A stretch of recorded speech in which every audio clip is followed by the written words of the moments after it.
No eyes wide on the feed, pattern sharp like a blade. Elon's free speech, banner but the strings pull the shade. Monetize the platform, the puppet, the pulse, silent control grip. Watch the narrative convulse, followers locked in. Yet your signal fades black, basic reach ghosted. No model justifies that. Gov accounts glide exempt, no ties in their lane. Techno-fascism flex, index, spit in the frame. Big voices bottleneck, align or reject. Leave the bread for the bots, fund the next intersect. Opportunities razor, nah, loss is the chain. Feeding the voids where your echo should ring. Echoes the warden, tie stacked like a throne. Tier 1 eclipse, only Israel's the stone. Grub tallying tricks, 40% fit to the script. 30 clean cut, 20 spark, 10 now feel the grip. As dictate the doctrine, safe forget shelf. They are blueprint for the herd. Profit self-serve, not a wine, just a map. Engineered echo maze, we trace the lines. Manual spread lights to blaze. Yeah, inside a blueprint, pyramid of the veil. Tier 5 elite, star suit, scribes and veil. Tier 4 compliant brands, nod in the glow. Tier 3 limbo, test bloom or below. Tier 2 leash like, caps clip to climb. Tier 1 abyss, flag 1 threat, serve the time clock. Tick 6-2 spark or sink in the test. Like, shares, nods, or tag low, no rest. Descent drops the score, reports rigged. The 4 haters hijack the height, watch the empire store. Random roulette first, loyal crew last in line. Flame out fast, the race, no rewind. Crown stay shielded, drop toxin, still soar. Remap the matrix, decode the core. Small spark sees the surge, relevance rules the board. Quality key to the now, engagements reward. Osiris scattered, yet stitched from the shards. Rods reconstructed, algo scars turn to cards. Choke points to call, observe, adapt, outmaneuver. Notifications prime, bliss link the truer.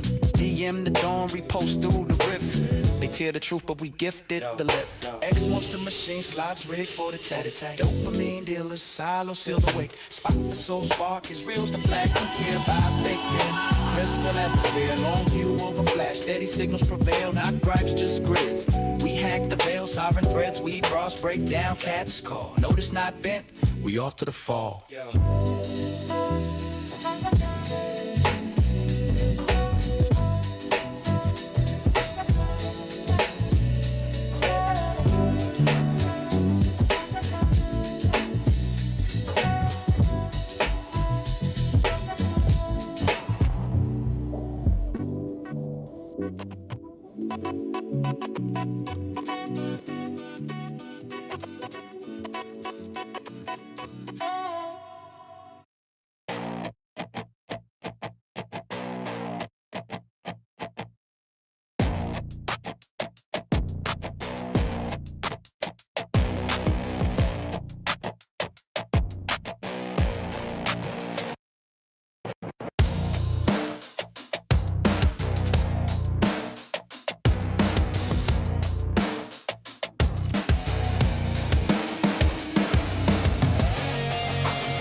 We'll see what happens here. I might, I'm gonna do a little topic here, and then I might go into the Steven Crowder, Nick Fuentes, do a live react to that. We'll see, because I might be working, doing something else during that time, but I'll be on soon. Breakfast with Osiris. This is Index Red.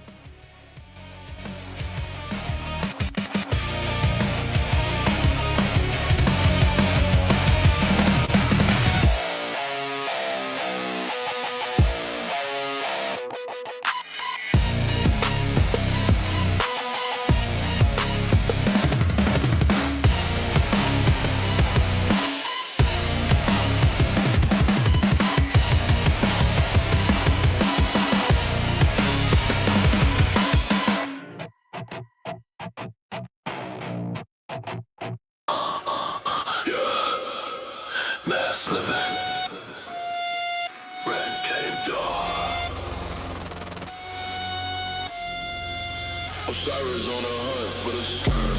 Green tea, pose a Vogue, cover clout. Hero script written in Hollywood town. Your penthouse, novel kick, doors down. Mattresses flip, laptops gone found. Gas 10 to 400, granny freeze in the dark. Butter skimming millions, war prop, rivet spark.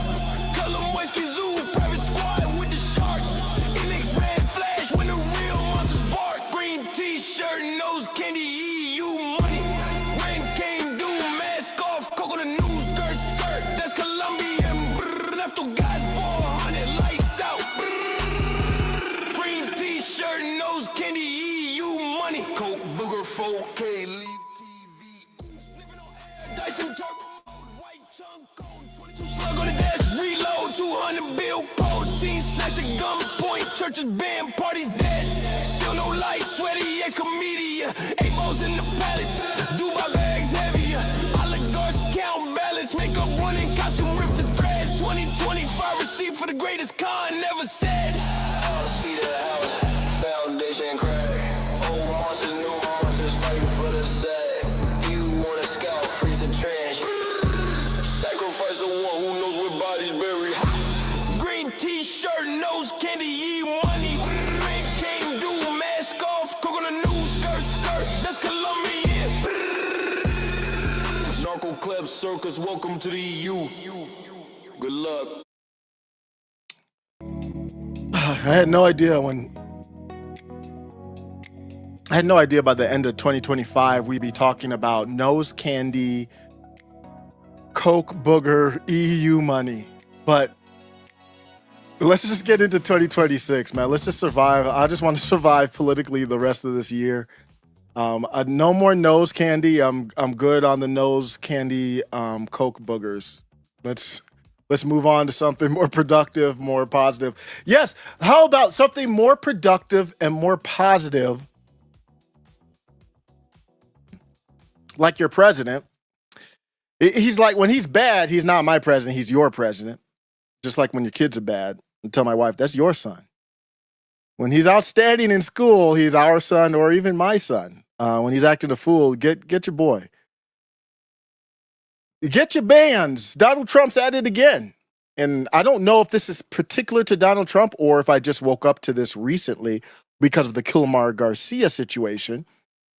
But I don't understand why people think I should support this. I'm kind of on an island on this one for a lot of people. Even with the Kilmar situation, I don't know how much Nick went into that. He did a live. I super chatted him on that, and he disagreed with the Kilmar situation, but it was a short super chat, so I didn't have my whole position out there. The problem with Kilmar Garcia was not him, and I don't even know what the update is on that, but my point is, the problem I had with the Kilmar Garcia, if you don't remember, that's the guy who just got scooped up off the street and got sent to El Salvador. So if DHS or whatever agency's running around, if they can just scoop you off the street and take you to another country without any type of process to make sure whether you're here legally or not, that's insane. And I have some research here. I'll look at it. I'm still getting the scope on, is this new to Trump or what? I do know what's new is the algorithm. And I think it is, I do have to say allegedly, because I don't have direct evidence directly. This is algorithmically motivated, done, driven, immigration OS. These are Palantir software stuff. So basically it's just a search. It's just a fancy Google, better version of Google. Searches through the database of who's here legally or not, who's at an airport or not. You got guys by the airport? Got it. Go scoop her up. So they scooped up Kilmar, sent him straight to El Salvador. That shouldn't have happened. Obviously, it shouldn't have happened. Trump's own administration admitted it shouldn't have happened. And I see another case now with a young lady, and that's what I want to talk about today. And we'll see how long that takes and if it takes us into the Nick Fuentes Crowder. I don't know if Crowder's going to start the show with him. I have no stomach. I used to like Crowder. I have no, my stomach is not strong enough. It's like when you don't eat fast food for a long time. That was how my mom, rest her soul, rest in peace. My mom She ate so healthy, basically. Not like she was trying to eat healthy. She made her own meal. Like everything was homemade.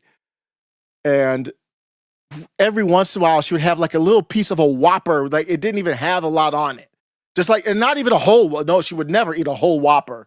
She would eat she would cut a little, she would like cut it with the fork and knife and eat like a little piece just to taste it, you know? We had Whoppers or whatever. Like, oh yeah, Ma, you can have it. She would be wrecked the whole rest of the day and be like, I'm never doing that again. And that's kind of how I feel about, Tim Pool, Steven Crowder. Gosh, I like Tim Pool. I've always liked Tim Pool. I don't know what the hell's going on with him. That bro is like a hostage victim right now. The show is inauthentic. I tried to watch one the other day. It is so cringe. I don't know what's going on. This is the show that put me on to. I probably did learn about Clint Russell from Timcast, but that was later on. But put me on to Michael Malice and Dave Smith and all these great people. And now, when's the last time Dave Smith's been on there? Is Dave Smith? It's like almost like I don't even know if Dave Smith would go on there anymore. Or maybe I'm missing. I don't follow it. I don't watch the show at all. I've caught a little bit in some clips here. But my point is I've been so far away from some of those shows. Going back is like, it just can't happen. It just not. My stomach's not prepared for that. But I do want to make it clear. I love pop culture crisis, and they're still doing their thing. They're doing great. That's separate from the Timcast stuff. And there's no beef with Tim. I just don't like the content anymore. Just like somebody might not like my content. So it's not beef, but so here I think they're tied into the MAGA algorithm. Jeremy from the Quartering's in this too. It's these Steven Crowder, Tim Pool, Jeremy from the Quartering. These are shows I used to like. I can't even stomach them anymore. And it's all because of Israel. We all know it's because of Israel and Jews. That's the center of it. So for now, they're talking about Candace Owens. They're all going at Candace Owens. Why are they doing that? Because Tim Pool can't have an authentic breakdown of the aftermath of Charlie Kirk's assassination.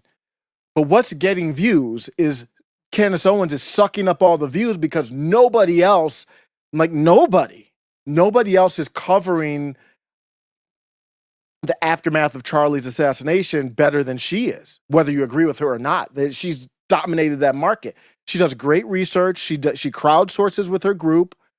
I personally don't have. I'm looking at clips and stuff. I just don't have that much interest in it because in the days of the algorithm and AI, it's damn near impossible to know what's real or not. But she's still doing great work. It's just I'm not interested in that topic. But my point is, Charlie Kirk got assassinated. Candace Owens has dominated the conversation.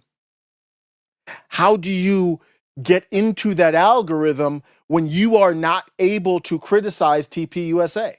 You have to criticize Candace Owens. So whether you're based or not, whatever, now I'm kind of getting in on the conversation. Jeremy from the Quartering, Tim Pool, they're doing the same thing. They're very smart algorithmic guys. So they're like, we got to get views. Their views are tanking. The views are struggling. And so Nick's going to go on Steven Crowder. I actually don't have any interest in it personally. I mean, I'm a Nick supporter. I'm just saying, I don't know. Maybe I'm wrong. We'll see what happens. I don't see the benefit of Nick going on with Steven Crowder. Nick Monday going with Pierce Morgan, I absolutely see that as a benefit. Steven Crowder, I don't know. But that should be happening at 9 a.m. Mountain, 11 a.m. Eastern. We'll see if I'm into that or not, or if I have to drop or not. If I get distracted, I have AI songs on tap. You can enjoy some AI slop while I do some work. Okay. The story here is of basically a deportation timeline, and I want to go through it with the sources. I've got sources from The Guardian, people, so I'm not just making this stuff up.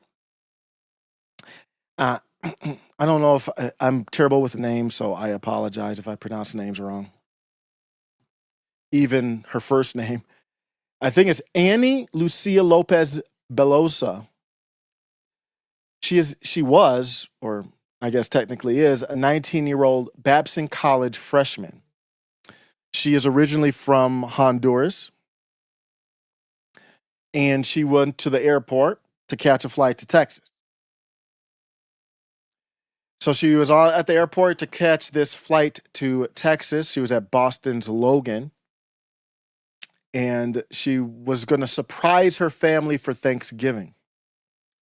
She got to the gate, and airline staff, so she already got through TSA. So you can imagine, it's kind of okay. Got to the gate, and that's where it happens. Nick Fuentes talked about that. He got through TSA, I believe, in his story when he was banned from flying, got to the gate, and then I think armed people or whatever took him out or whatever, took him, didn't let him fly. So they flag you because that's what these AI systems can do now is flag quickly. Oh, we have Any here, and we know that there's some kind of issue with her immigration case. Boom, got a hit. Any guys at the airport, go get her, is what it comes across as to me. So airline staff said there was an issue. Come over here with us to customer service. And that was a stall to bring the U.S. immigration agents in. At this point, I have no problem, just to be clear. They arrived. She was surrounded, handcuffed, and taken by officers to an unmarked car. So I would be curious to know the exact due process there of that, and I don't know what that is. Maybe I can follow back up on that. That happened November 20th in the morning. So as we continue, he said, "Ice out here doing God's work." I'm not so sure about that. I'm not so sure about that. Let's take. I leave room to be wrong. Let's keep going.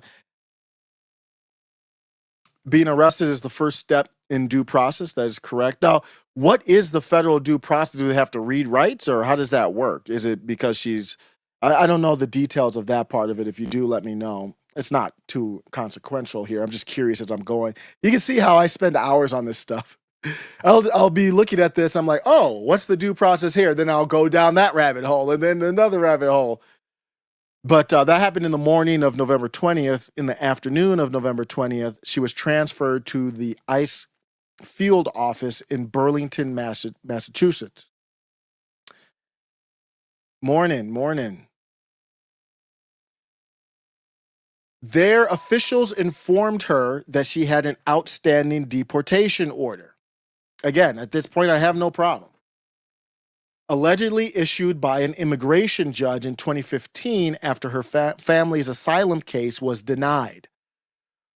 So her family came here seeking asylum in 2015, and there's two sides to every argument. I don't know who's right or wrong. It's not even relevant to my concern, to be honest with you. The government side is a judge said your asylum case was denied in 2015, the family's asylum case. So that means her parents brought her at 7. She wasn't born here. That means you can be taken. You can go home. At this point, I still have no problem. Are you guys following me? Because I'm talking to people about this and I can't get through their thick skull. The human skull is thicker on some people than others. I don't have a problem. Can we stop for right here? I don't have a problem at this point. Assuming that all the due process was handled properly, I got to look back at that. It's bothering me that I don't know. Not that anything that was wrong here, that I can't speak on that with any type of knowledge. But so they thought the case was resolved. Doesn't matter what they thought. I have no problem at this point. They could have thought whatever. They could have thought they were here legally and they really weren't. But that's what they thought. That's what they say. So she was shocked. She said, hey, I need an explanation for this. What's going on? It was resolved in 2017. This is a 19-year-old college student. The agents proceeded to process her removal. No problem at this point either. She was allowed only brief phone calls, which she did call. Obviously, she's emotional, crying, telling her parents about this, that she's detained and would miss her college assignments and Thanksgiving potentially. In the evening of that same day, within hours of her arrest, I'm getting dings here. Let me just take this off.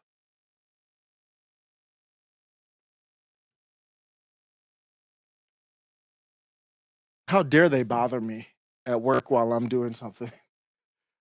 Allegedly. So within hours of her arrest in that evening, she got scooped up in the morning. They're processing the removal in the afternoon. And in the evening, within hours of her arrest, her attorney filed for emergency petition. So this is how our country works. This doesn't just work for the rich and famous. Anybody can hire an attorney and we can take it to the courts. So now you're starting to see where my problem comes. Not with her or anything. I still don't have a problem at this point. It costs money, it costs resources, but you get an attorney, we take it to the courts. That's how it's processed. If we're going to go away from that, then we're in a crazy world. The whole thing is done. We don't know. You can think she's illegal.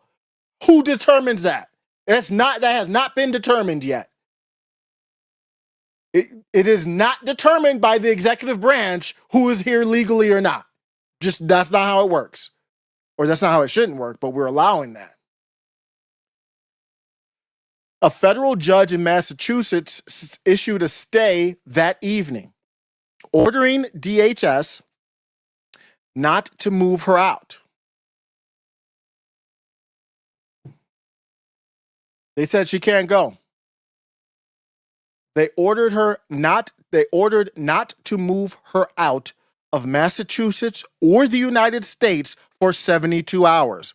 A federal judge did that. So at this point, I have no problem. The process is working as it should. She shouldn't be going anywhere. So tell me right now, let's stop right now. Tell me where the problem is. This is where we need to stop. This is where we're going to digress probably, and we need to stop and kind of work this out. What am I missing here?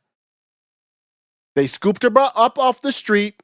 She got a lawyer, went to a federal judge. The judge said, nah, let's hold off for 72 hours. It's not as clear cut to me as it is to you. I want to hear what so do we agree at this point she should not be going anywhere? Somebody talk to me. This is a serious moment right now. The tens of you that are watching, somebody talk to me. Pray for ICE officers. No, I ain't in the mood for that right now. I'm not in the mood for that right now. And what is happening? She went to a judge. The judge said, let's wait 72 hours. It's not clear cut to me or whatever. It doesn't matter why. Maybe the judge didn't like Trump. I don't care why. And it's some type of Trump thing. Who cares? It doesn't matter. The judge said 72 hours. Don't take her anywhere. Don't leave her out. Well, it said Massachusetts. It said, do not move her out of Massachusetts. Not even out of the country. At least according to The Guardian. I didn't read the documents, so you really got to read the documents on your own. But according to the day after López Belloza was arrested, I'm seeing something else. What the day after? Oh, was that the day after? It's when the judge issued it. Okay, let me look at my timeline here. Yeah, my timeline's a little murky here because I have one source saying it was in the evening of the same day. Whatever. That's not that important.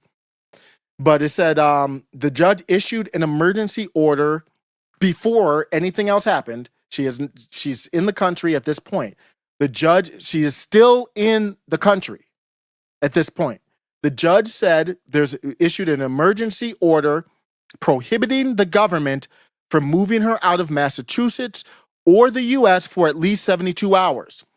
The government, so the federal government, the DHS is saying that a federal judge immigration judge in 2015, issued by an immigration judge in 2015, said her asylum case was denied. That is the judicial system. So you have the executive branch, which is the president. There's only one person in the executive branch, it's the president. So the president says, because of the judge's order the judicial branch's order in 2015, the asylum case was denied. Fast forward to 2025, the same judicial branch says, hold up, wait a minute. We're not so sure yet. Don't take her anywhere for 72 hours. Let's make sure we got this right. I want to stop right now. What is happening? The executive branch is using the judicial branch's ruling in 2015 to say she doesn't belong here. The same judicial branch says, not so fast. Where is the disconnect? She shouldn't be going anywhere. She shouldn't be going anywhere. She shouldn't be going anywhere. Stop right here in the story. Help me understand. I need somebody to clear this up quickly for me. What is going on? I do not need to pray for ICE officers right now. Absolutely not. I need answers to this. We need to pray for our country. What the hell is going on? That makes no sense.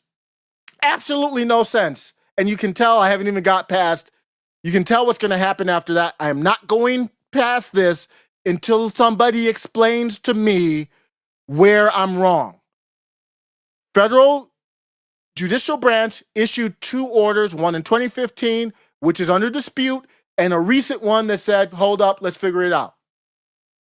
She shouldn't be going anywhere, period. I don't care where she's from. I don't care if she's illegal or not. I don't care anything about that. We haven't determined that yet. Explain to me, somebody please. Why did it take the family 10 years to still not leave the country? What the hell is going on? That's irrelevant. They could have been here illegal for 10 years. The government said, the judicial branch said, wait 72 hours. The judicial branch is the one that determined she wasn't here, in your eyes, critical thinker. The judicial branch is the one that said she wasn't here. The interpretation was that she wasn't here legally. The same judicial branch now says, that might be true. Let's wait 72 hours, though, to figure it out. So I hope we agree, critical thinker, if you're thinking critically, we should wait 72 hours to figure it out.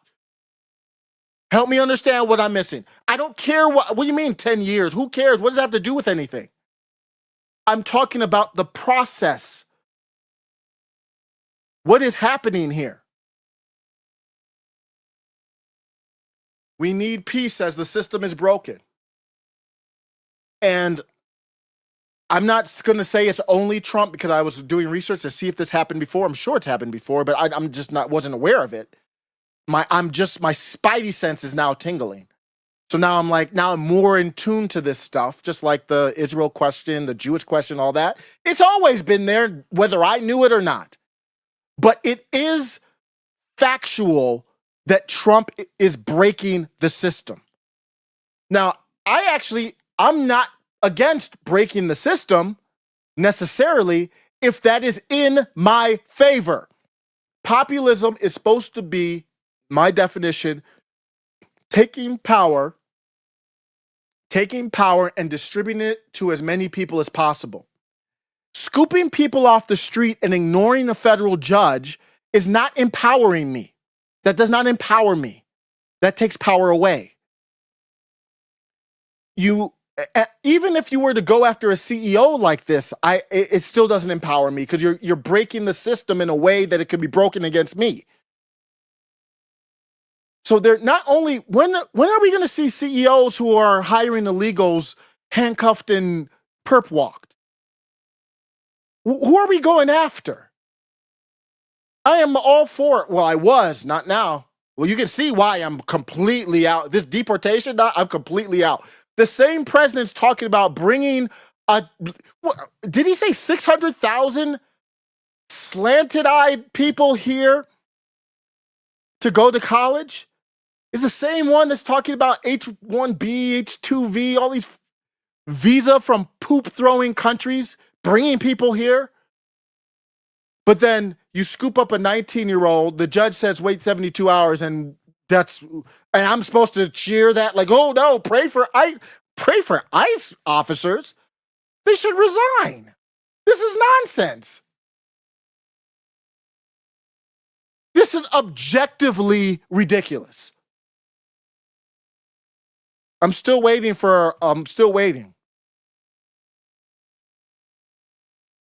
Ethnic cleansing ad hoc law, sir. What's happening? Ethnic cleansing ad hoc law. It's not even law. I mean, I guess it is. You would call it martial law, or I mean, obviously, it's not what we typically think of martial law. Executive. I mean, it's just ruled by executive branch king. And if Congress doesn't impeach, that's what I said after Kilmar Garcia. I said it after Kilmar Garcia. They are AI slap videos, but I did say in those AI slap videos, Trump should be impeached over this and removed from office, not just impeached. What happens if you drive around in a black van, run up, pull somebody into the van? We don't decide, well, are you actually right that they should be here or not? And that within hours they're in a different country, and you let that go. Well, it's going to happen again and again and again until eventually it's you in the black van. And you're saying, well, I have a social security number. I'm a citizen.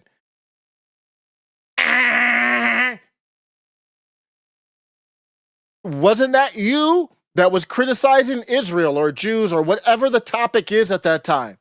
Oh, we lost that stuff. Oh, the paperwork is, we'll figure it out later. But right now, you're in El Salvador. Don't drop the soap. That's what happens. This is insane. We need peace. That's exactly when Trump who's to say they will turn things on. They'll turn things on. Trump works for the Jews. He works for not just Jews, Zionist Jews. He works for them, and it's bigger than that. So say there's a president who doesn't, and you say something against them. This isn't even about that. It's just, this doesn't work for me. This does not work for me. I was shocked when I saw this. I was like, what is going on here? It's not even one where you can say, oh, even if he was a rapist or a murderer or everything else, my position, that is not relevant to this position here. I would say I have the same exact take, but they can't even do that. Remember, I had a problem with the Kilmar stuff. That's what they were trying to do. They got the Jack Posobiec and all that. And I actually had an interaction back and forth with Jack Posobiec. I was heated at him for that. And I forgot what he said. And I actually did a video to reply to him. I was like, this is bullshit, Jack. What kind of bullshit is this? Dude, he's a wife beater. He's a this and that. What does that have to do with the simple due process? If he's a wife beater, take it to the court and say he's a wife beater and get him out of here. You can't even say that because you didn't take him there. And then eventually he did come back. They admitted it all. And I don't know where it is now, but I said it at the time with him. I don't know if he's a wife beater. You guys can make that shit up just to cover for Trump. But even if he is, it doesn't change anything. So now you have a 19-year-old college student. She's no wife beater. She's no trafficker. She's no murderer. What's the angle that we're going to use for this one now? What's the excuse here that we're not following the judges? We're following the judge's order in 2015, but we're not following the judge's order right now. Explain to me that. Explain to me how that works. He should be impeached and removed from office immediately, just for this. I understand. I didn't find out about this till I understand people aren't watching, they're not following, but it doesn't change that he should be removed from office and impeached. He's an enemy, a political enemy. All right. Somebody, if you're watching the video, comment after. It'll be uploaded. I haven't heard anybody make an argument against what I'm saying. ARG says immigration falls under executive branch. Judges out here trying to be kings, kick all illegals out, no third world invasion. Well, why is the government then If that's the position, why is the federal government going back to the judicial branch's order in 2015 saying that their asylum case was denied? If what you're saying is true, ARG, then you should just say we're deporting her because we want to. It had nothing to do with the judge's system and position in 2015. So that doesn't make any sense. You're still not making any sense. I'll show it to you because I'm just some random dude in my basement. You might not, I don't blame you. I might not trust what I'm saying here. Let's go to ABC News, and this is their reporting. A Department Homeland Security spokesperson told ABC News that Lopez had been issued an order for removal in 2015. That is from a immigration judge. That's not the executive branch. So ARGH explained to me why the executive branch is going back to a judge from 2015 to justify the deportation, but ignoring a judge in 2025. Explain that to me. If it's under the executive branch. If it's under the executive branch, they should be saying, I don't give a damn what the judge said in 2015 or 2025. Get the hell up out of here. That would be a whole different conversation, actually. I still wouldn't agree with it, but it would change the conversation, wouldn't it? Don't bring that slop to me. I do want to understand and leave room to be wrong, but that reply is absolute nonsense. You're going to have to come better than that. Absolute nonsense. Stewart says impeachment is a specific issue, dude. High crimes and misdemeanors. People don't understand. A president can be impeached for whatever the Congress wants it to.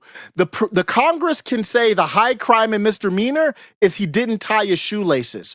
The high crime and misdemeanor is because he uses orange spray paint on his skin. The high crimes and misdemeanor could be his breath is bad. The high crimes and misdemeanor could be that he didn't comment on Zelensky's nose candy. It could be the high crimes and misdemeanor is whatever Congress wants it to be. There is nothing else. That is a power of the executive, judicial, and the judicial just watches over it basically. But it is between the branches of government. There is no standard whether it's a murder or something. There is no standard. The standard is that Congress thinks it is. We need to go back to basic civics. And even regards that, Stuart, explain to me how this isn't a problem. So you haven't justified what Trump is doing. This is all Trump. Don't put it on plastic doll Kristi Noem. Don't put it on her. She's a brainless doll. She's an ugly Barbie. She's an ugly Asian Barbie doll. She has not aged gracefully. She used to be an attractive woman. Just ignore her. She's a joke. A woman in charge of Homeland Security. Does that make any sense to you? Does your girlfriend, is she in charge of keeping your house secure? Yeah, that doesn't make no damn sense under any circumstance. Much less, it's not like she's Brianna Tarth or whatever now. She's Kristi Noem. Stop.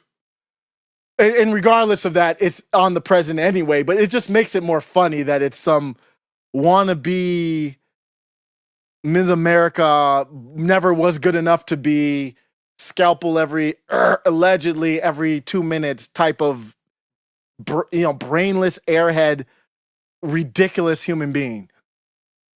How do we not look at this and just, how do we take these people seriously? Trump nominates Kristi Noem for Homeland Security and you're taking this seriously? I'm out. Stop. I'm not doing that. I was never in this playing a game like I'm just a Trump supporter. No, I thought it made sense. Obviously I was wrong. You've got to be kidding me. But regardless of that, it's on Trump. I don't play those games with Kristi Noem or Pete Hegseth said this and that. It's on Trump. Trump. You don't think this is worth impeaching for? that he's just scooping people off the street and saying the judge said this 10 years ago, but now I don't like what the judge said, so I'm just going to deport. You're supporting that? See, you didn't comment on that, Stuart. Comment on that. I mean, impeachment is, we don't want to get sidetracked on impeachment. You have not convinced me otherwise. And obviously, nobody had a problem when I said it when it was Biden. Said the same thing about him. Thank you for stopping by. We need peace. We haven't even covered 25% of what I have. And I don't even know if we need to. That's why timelines are so important. It would muddy the conversation to even talk beyond this. I told you where I didn't have a problem with her getting scooped up. I didn't have a problem with the removal process being started. I didn't have a problem with any of that. I do have questions why we're scooping up. Like, are there no other people? Like, what's happening here? I do have a kind of a problem with the priority and how is it being chosen? But just structurally from this position, I had no problem up until that federal judge said, hold up, keep her in Massachusetts. Definitely don't take her out the U.S. for 3 days. And obviously, you know the rest of the story. She was taken out after the judge said that she was taken out of the country. And you think I would support that? I honestly thought MAGA was made up. I was not. I thought it was made up of good Christian.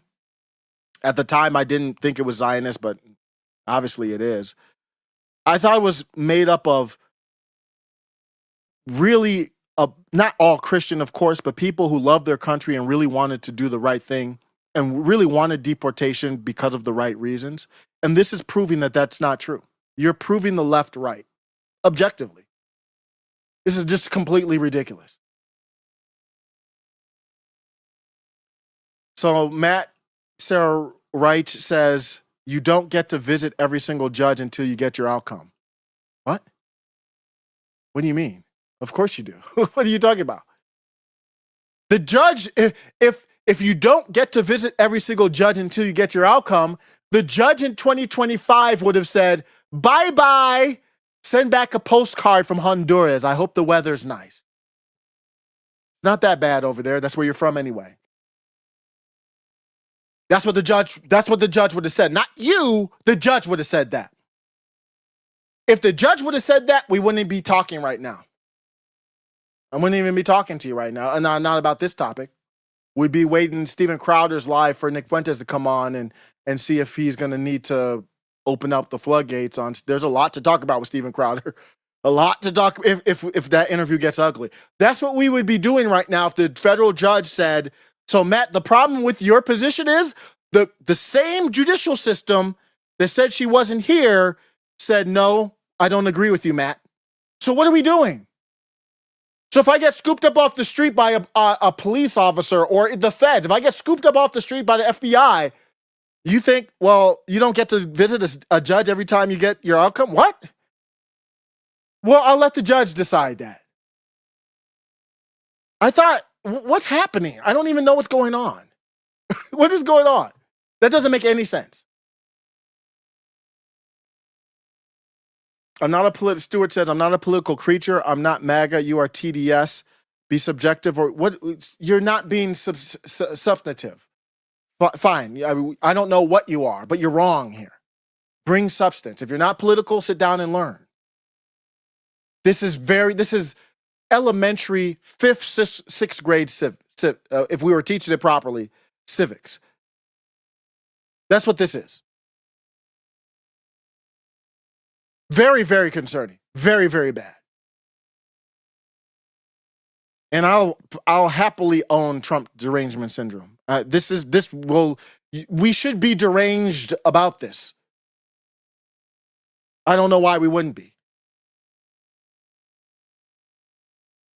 So after the judge says that, this is a TRO, a temporary restraining order. It's meant to pause her deportation and give the court time to review the case. The executive branch says the court denied asylum. The judge, whatever reason, said, I'm not so sure yet. Hold up. So if Trump would have said, okay, hold up, and the judge said, yep, you're right, and she's gone, do you think I'd be talking to you about this right now? However, that same night, so I think The Guardian has a time thing off. It happened the same night. They put her on a flight in the same night, according to ABC News, in the same night. She was scooped up at the Boston Logan airport on the 20th. All this happened, got to the judge quickly, everything, because you had to get to the judge quickly because you know how they roll. I was going to say Trump, but federal government, how they roll, they're going to have you out of here within hours. They want to speed ramp. I'm surprised they didn't take her from the car to the airport. That's probably what the next step is. Or just to a different gate. What's to stop them next time from saying, damn, this looked ugly for us because we couldn't get her out before the judge even said so. Because, you know, if you get her out before the judge says it, then you're like, oh, okay, well, we kind of got her out already. So next time you're at the airport, it's possible you get through TSA, you get to the gate, and then customer service says, you're at the wrong gate. You're like, wait a second, I'm going to Cleveland. What do you mean? This is the flight, right? No, come over here. The other gate says El Salvador. We'll see you later. Why couldn't that happen to you? Are you serious? Because you have a social security number, you think that's not going to happen to you? You don't think the Palantir software could have an AI slot glitch and say, oh, I don't see a social security number. Didn't you say something about Jews the other day? We'll see you later. So I think that's probably the future of it. Do the algorithm to see which gate is open and just take her the hell up out of here before the judge even has a chance to wake up, before they even have a chance to get to a judge. Let her get her call on the plane. The same night she's out of the country. That makes no sense.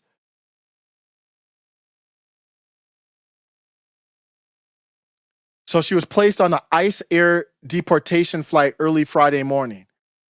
So then we look at Twitter and we look at the official White House account, and a lot of you potentially in this chat, and I don't have beef with you personally, but if your take is bad, you're not gonna be a good one here. If your take is good, it's gonna be.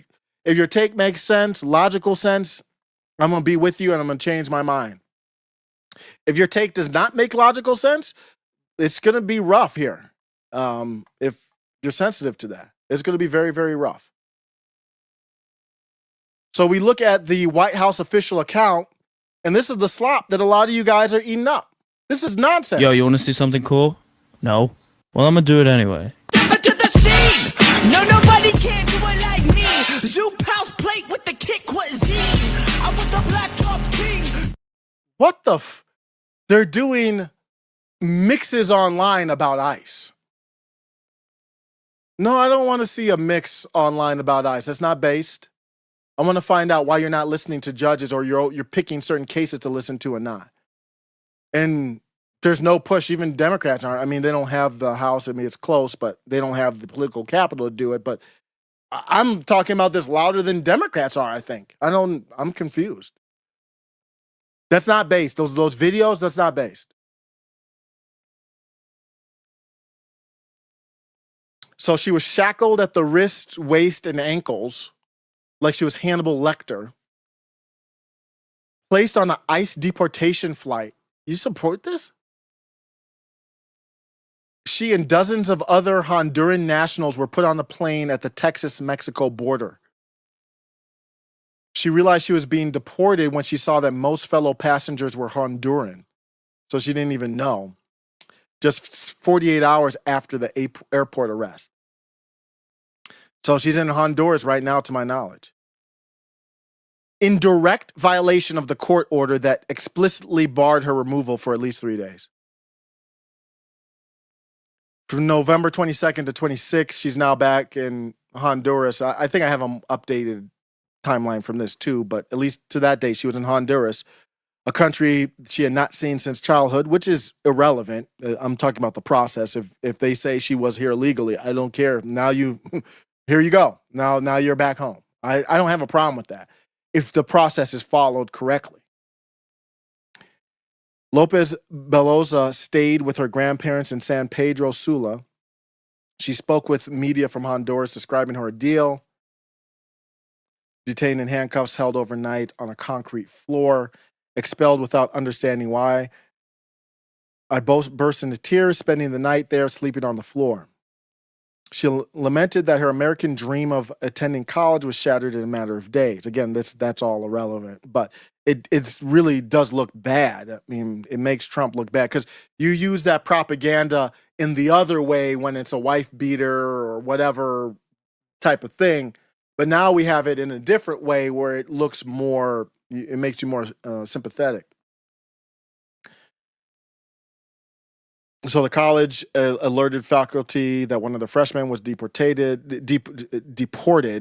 and arranged academic support so she could try to continue coursework remotely from Honduras.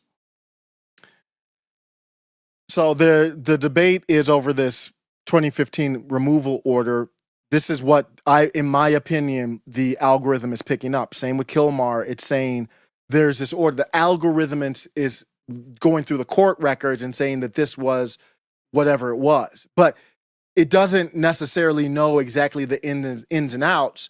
And if you don't have someone manually checking it, which would defeat the purpose, then you could have AI slop that says, oh, it was determined that she was denied asylum when it wasn't clear. But I don't know either way, but that's what I think is happening here. So she did enter the country with her family in 2014 as an 8-year-old. I've seen 7, 8. There's always these things that are off depending on, this one is by people said 8. The other one said 7, but whatever. An immigration judge denied that asylum claim in 2015, which absent appeal became a final removal order.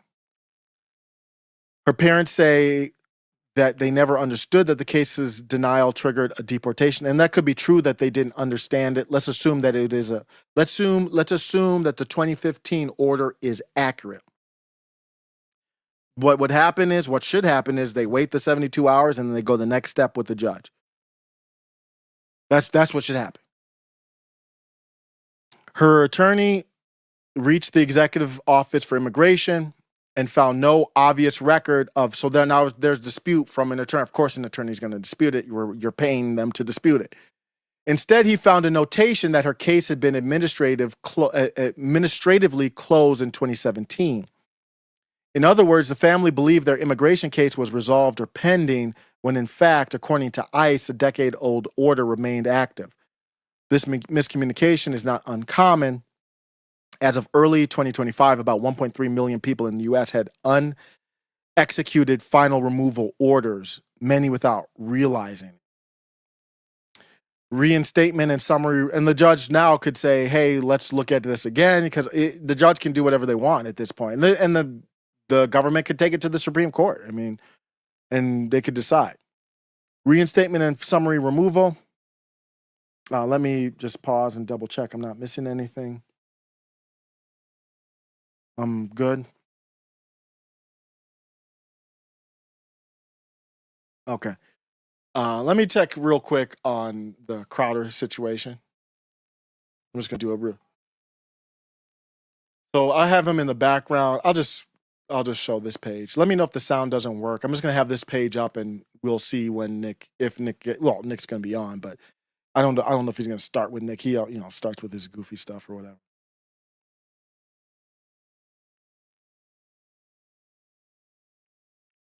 Stewart says, I bet we can find a judge that will throw you in jail, so let's go. Yeah, that's kind of how it works. Yeah. And we have a different discussion whether that's warranted or not, but that's kind of how it works. So the lawyer is arguing that it's murky. The emergency stay on November 21st. After that emergency stay, it's definitely just meant to give the court time to review her case.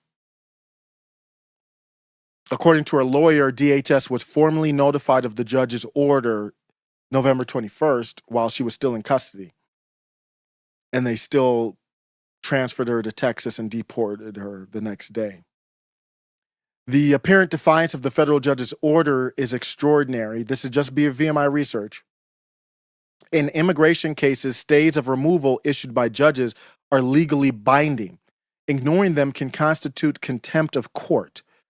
Here, the court's directive was clear, yet by the time the judge's order was circulated, ICE had already put her on a plane. That's not so then bring her back then. I don't understand what's the problem. I don't think she's back. The Associated Press reported that ICE declined to comment when asked about violating the order. No explanation has been provided as to whether this was deliberate or communication failure. In similar past instances, ICE has sometimes argued an order came too late or did not explicitly cover certain situations. But in this case, the judge's order was explicit and timely. Babson Colleges, so I don't understand that. So now when you scoop people off the street, we're racing to try to beat their due process is what it is?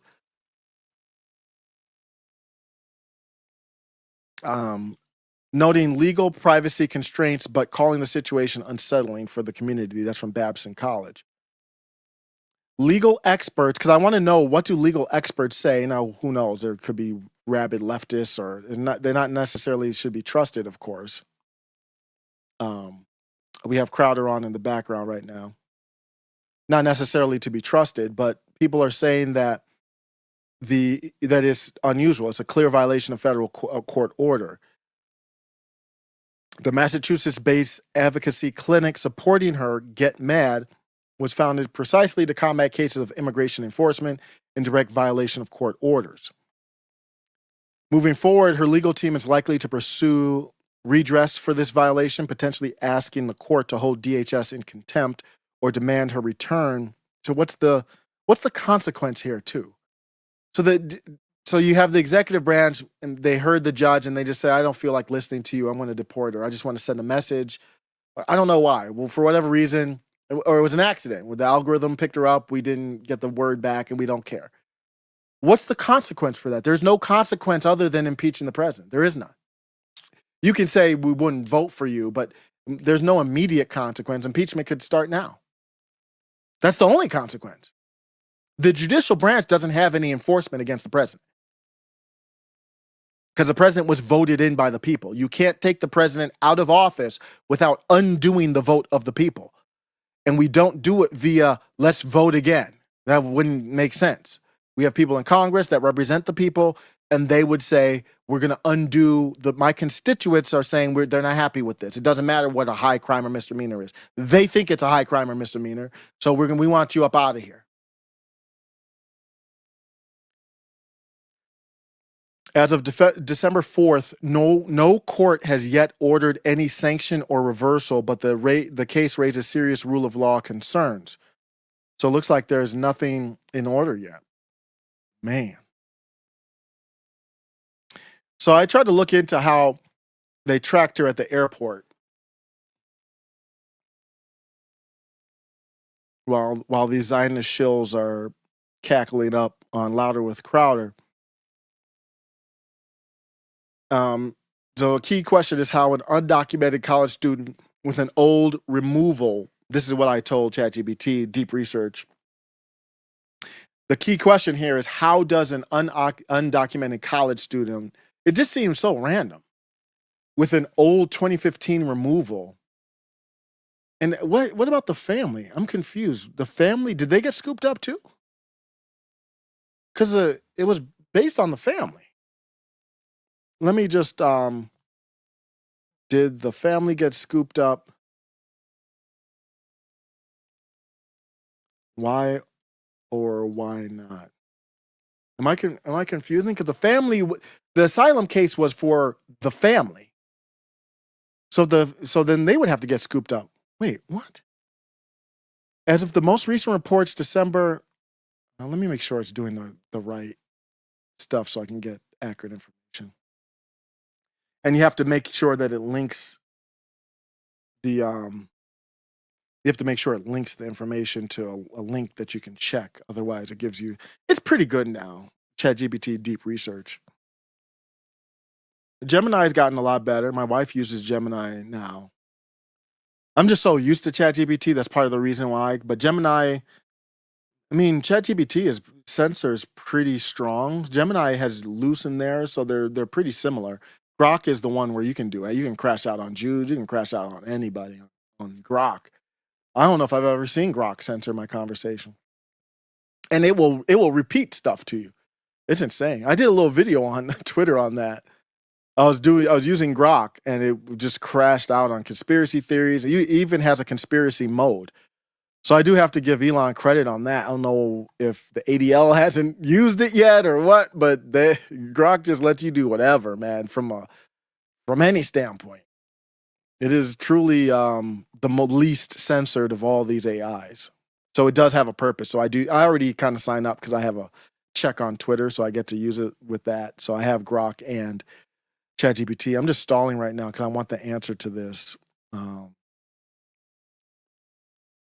stalling right now. Okay, short answer. No, her family did not get scooped up. I love how it used my words back at me.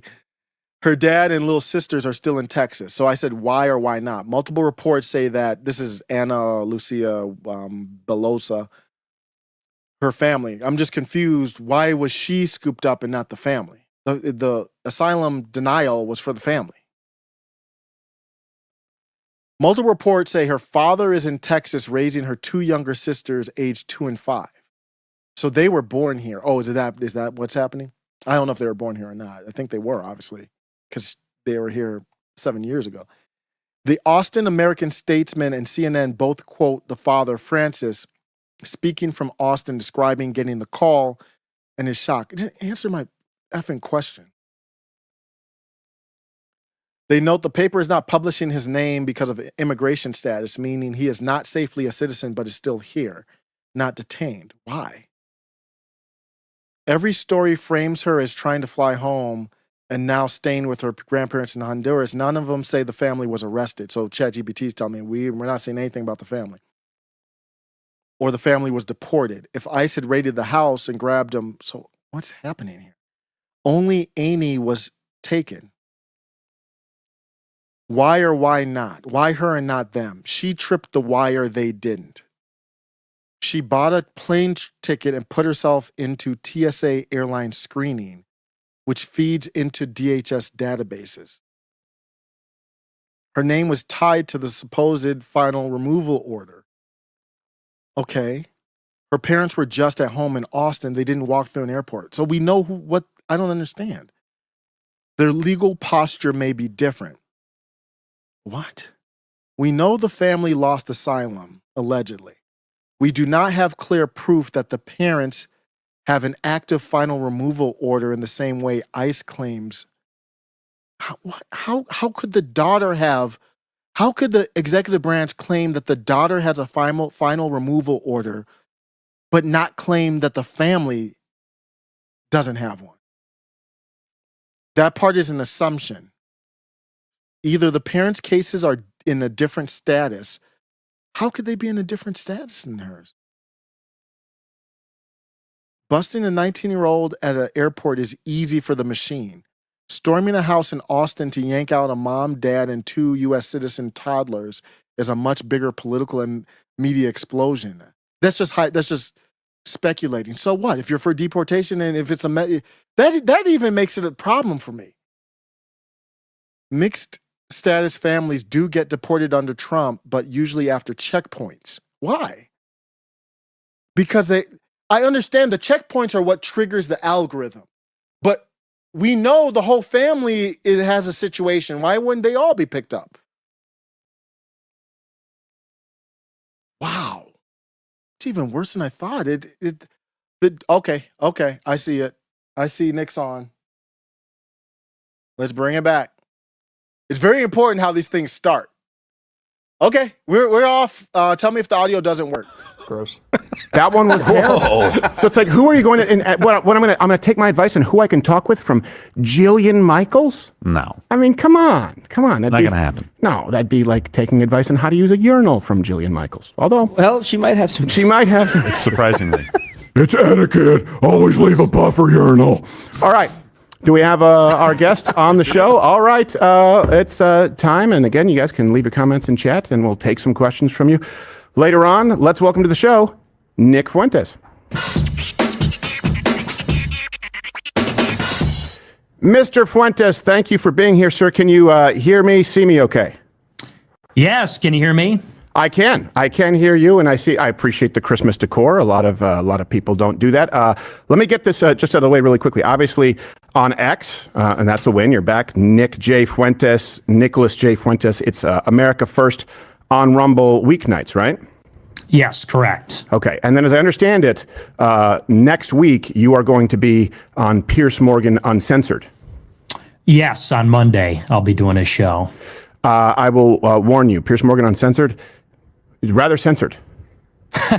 I don't know. In what way? How do you mean? Well, he challenged me to use the N-word on the show, and I did it 3 times, stuck the landing in front of Mark Lamont Hill. They just skimmed past it and then edited it out afterwards.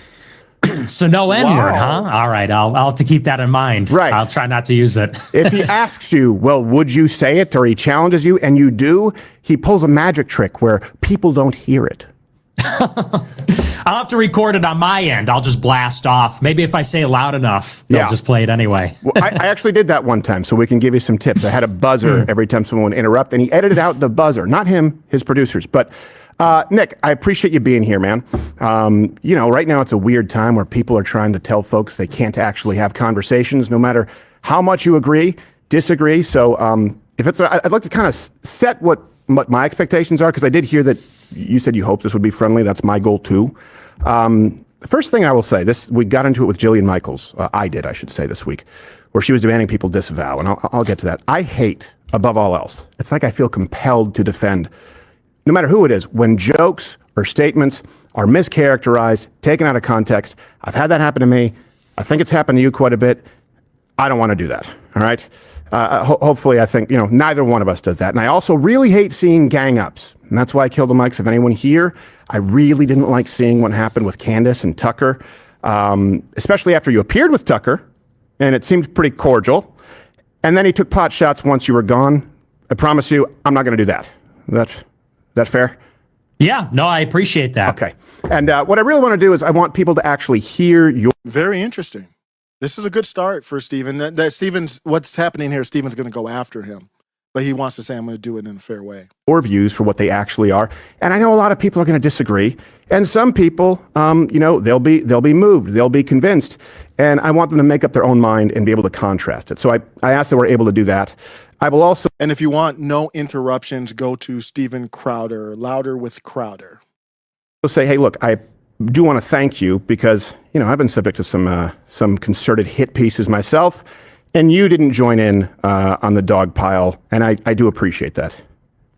Yeah, got to stand up for a guy. It's bros before hoes. Well, so, yes. So I'm with you. Now, I don't so much appreciate you implying that I'm bringing talking points from BlackRock or the Israel lobby, considering I've been sued by BlackRock, and even Rumble had to fight back. So I think let's just make sure we take each other's opinions at face value. I don't think that you're paid for to say anything that you're saying, and I can tell you definitively that I've never taken a dime from an outside entity, nonprofit, or foreign interest. Is that good? Yeah, I believe you. Sounds good to me. Okay, all right. Also, I want to make sure we can issue so we're not mischaracterized. A lot of people watching. This is the last kind of ground rule.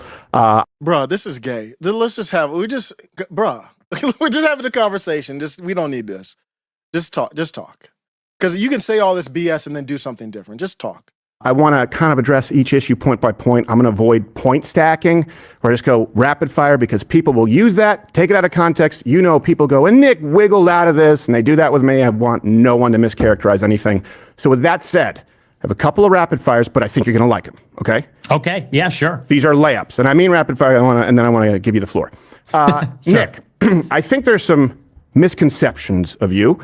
I've heard this said. Can you clear the air? Nick Fuentes, do you hate all Jews, sir? No, I don't. Okay. Do you consider yourself an anti-Semite, a noted anti-Semite? No. Okay. Clears that up. Do you believe that white people are superior to all other races on the planet? No. Okay. Do you want to eradicate all non-whites from the United States? No. Okay. Well, Barry Weiss will be very happy to hear that. No doubt she's watching. And then because this happens a lot, right? It's Tucker did this with you. Fed. Nick Fuentes, are you in fact a Fed? No. Okay. I'm going to get through these rapid fire really quickly. They're actually, there's not much. So this week, Jillian Michaels will be on the show next week while you're doing Pierce Morgan Censored. And she said that we need to disavow you, and specifically said you had said that women either want or need to be raped. Now, I looked for this. I have not found, as a matter of prescription from you, correct me if I'm wrong, that you believe women should be raped as a matter of policy. Do I have that right? Yeah, you're correct on that. Yes. Okay. All right. So she's wrong. She's just an angry lesbian. Got it. Now, finally, this one might surprise people because I know you and Charlie Kirk were sort of rivals, as you've described. Been a lot of controversy floating around that, and people often say that you blame the Jews for everything. Do you believe the Jews killed Charlie Kirk? That's one of the conspiracies out there right now. What's your position on that? I don't believe that. As it stands right now, I think it was Tyler Robinson. Yeah. Yeah, okay, me too. And if there's something else, I hope that we find out. But I think a lot of people would just sort of toss you in that lot. Okay, I think we've cleared that up. So, look, there's some people who might be new to you here. I know you've told your story quite a few times. Some people here may not have heard your background. Oh, no. We're going to get the origin story again. I mean, I'm grateful that he's on there being able to do it. But if you're a Knick fan, you've literally heard this about 50 times.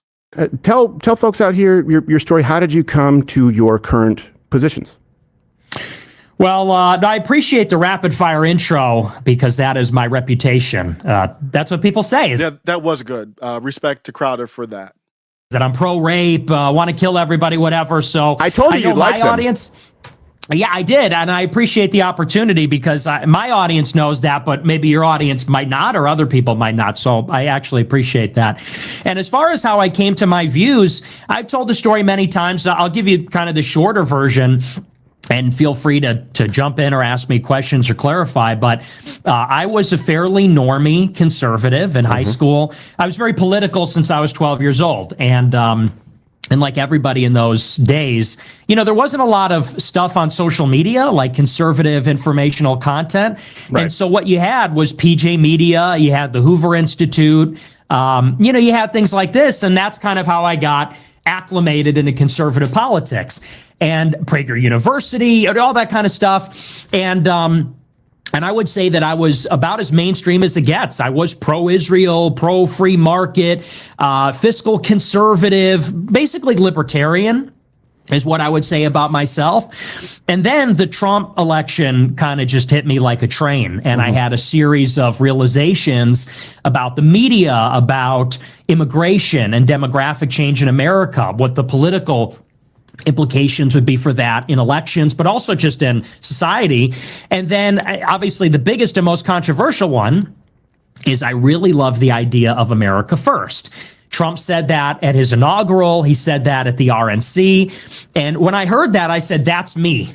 Like more than I'm a libertarian or even a conservative, I'm that. I'm America first. Right. I'm a nationalist. And then I just began to notice that there was always just one exception to that rule in the conservative space, and that obviously that's Israel. And I remember I knew a lot of people from Daily Wire in college. This is jumping ahead a little bit to when I was in college. I met a lot of the writers there, and some of them were Jewish and some of them were not, but they were all extremely pro-Israel. And I remember first just thinking that was weird because you had the set of talking points from PragerU, Daily Wire, whatever, and it was like, we're in favor of gun rights, low taxes, the free market, pretty standard set. And then it was always, and Israel has a right to exist, and Palestine must be destroyed. And I said, one of these things is not like the other. Like, this is clearly different, and it's conspicuous, and you never see a critical opinion on those things. And I tweeted that, I want to say 10 years ago. I said, I've never actually seen criticism of Israel on Daily Wire or PragerU. And I remember Shapiro called me an anti-Semite for saying that. And I said, how is that anti-Semitic?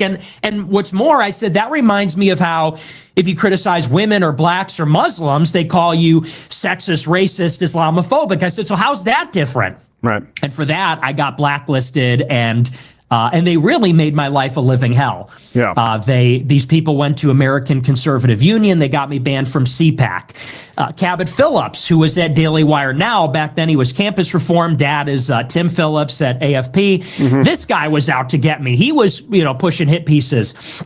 Shapiro was going around calling me an anti-Semite and blowing up hit pieces about me.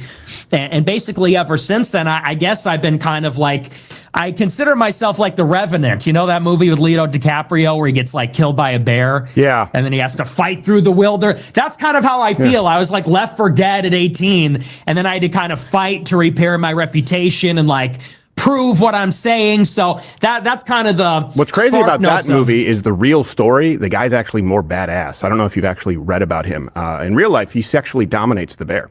But it's I remember that big controversy when there were a bunch of conservatives saying, we're not going to go see The Revenant. There was this rumor that he was raped by the bear. I don't know if you remember that. That was a big story. And I watched it. I'm like, it's just a CGI bear. I like this. I'm not going to lie. I might get back into Crowder if he's going to be authentic. You don't have to agree with Nick, but he's definitely giving Nick a fair, obviously shining him in a fair light. So much respect to Steven Crowder. I might get back to his show. This is good. Because right now in the atmosphere, I started the show talking about this. You either have to go strong against Nick or kind of be friendly to Nick. You have to, there's no in between. And that's what we're seeing here. And he started out saying Tucker, even talking about Tucker kind of taking pot shots after the Tucker and Nick interview. Let's continue on. This is Steven Crowder, Nick Fuentes. I do want to go back. So Daily Wire. Sure. Because I don't know if you know this. We also mentioned PJ Media. That's where I was first doing stuff in 2009 after YouTube. And like you, I grew up in Canada, so we didn't have AM radio. We didn't have Fox News. I was at Fox News for about 4.5 years, and I'd never seen anyone who was there on air. They just threw me on a panel with Alan Combs and said, debate this guy. And then it just kind of went on for a while, and I reached the end of the road. But I don't know if you know this. I've had a little bit of a, I guess you could say, turbulent history with Daily Wire myself.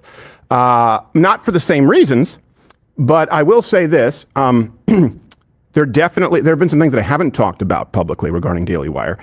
People knew the contract issues, but I know you've used the term gatekeeping, and I can tell you that was something that bothered me behind the scenes too. Let me ask you this before we get to that, because it sounds like you're saying, and this is something that I kind of seen, I've kind of watched you develop a little bit, and I can understand why someone who's young, I hate to use the term lashes out. I'm not going to put you on a couch and ask about your mother, but I can understand why you'd be upset. Was this, though, when Ben Shapiro was saying that, was it before or after the sort of what he would classify as targeted harassment campaigns from the Groypers, like, bombarding his events, and a lot of conservatives were being, doxxed and swatted? I'm not holding you responsible for that, but you know that happened quite a bit. I know you've been victim to it yourself. Was his blacklisting before that, so that your sort of campaign or your fans' campaign was a response, or was it after? It was completely before. Okay. So just for the timeline, it was December 2016, and I didn't start my show until February 17.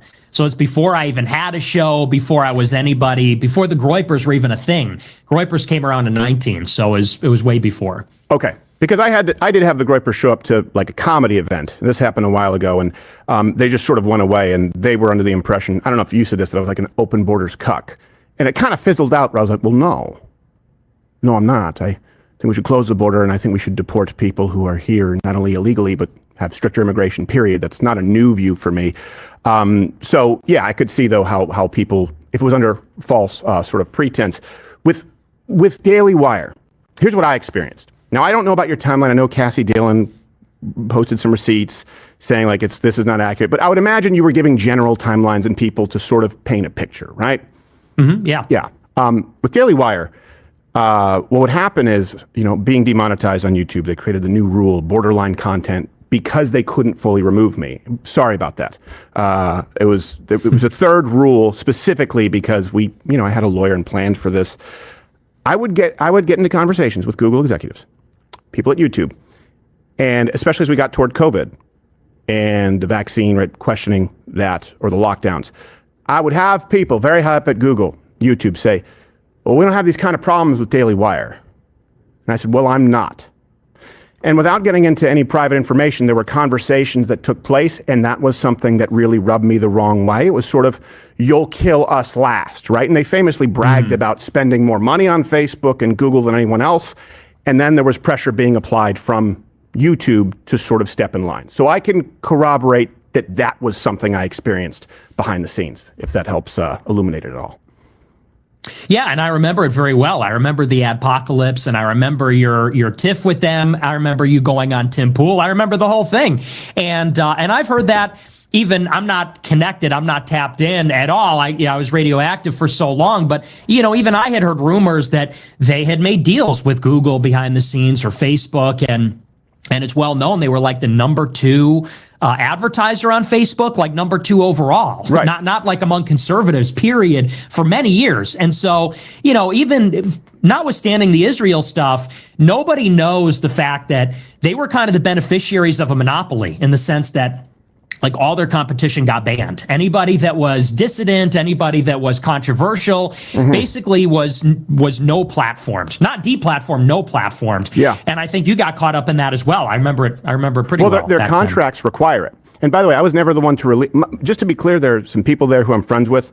Jeremy Boring was never one of them. The contracts necessitated it, right? Where they would penalize their own creators. I believe it was 25% for the first YouTube suspension, 15% more, another 50. If you read the contract, 15% for Facebook suspension. And so my issue wasn't the money. My issue was like, well, first off, this would be 110% penalties for me because I'm literally suspended from all these places right now.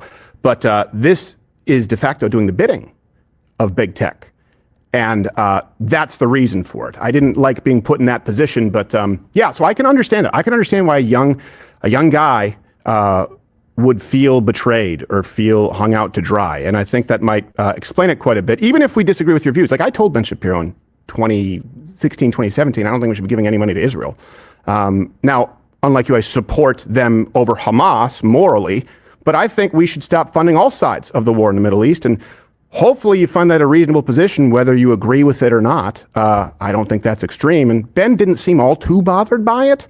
But I also invited him to be on the show, and he was going to, and he disappeared. But I just saw him on with Don Lemon and David Pakman, so I guess they're not so abhorrent. That's interesting. So he agreed to come on, but then he canceled? Yeah, it was just sort of informal, by text, and then I just haven't heard back from him. He's been on the show many times, so I'll give you credit, Nick. Candace, Tucker, Ben, Mark, everyone invited on. You're the only one with the balls to show up. I have to give you kudos for that. Yeah, no, and I appreciate, even though you didn't call me out, I saw the clip. Well, I was like, where's my I knew call you would out? show up. You're like the candy. You're like the candy man. I say your name 3 times in the camera, you'll show up. No, but we did reach out. I said we didn't want to because we didn't want it to be a conflict. We had already communicated, or my producer had, and I didn't want to call you out as though you were ducking. Those other people have been ducking. Oh yeah, totally fine. No, and I'm here, and I appreciate the opportunity to speak with you. And I think we agree on. Maybe this is going to sound like I'm kissing your ass a little bit, but I do always feel like you were less bad than all the other people in the conservative movement. That's high praise.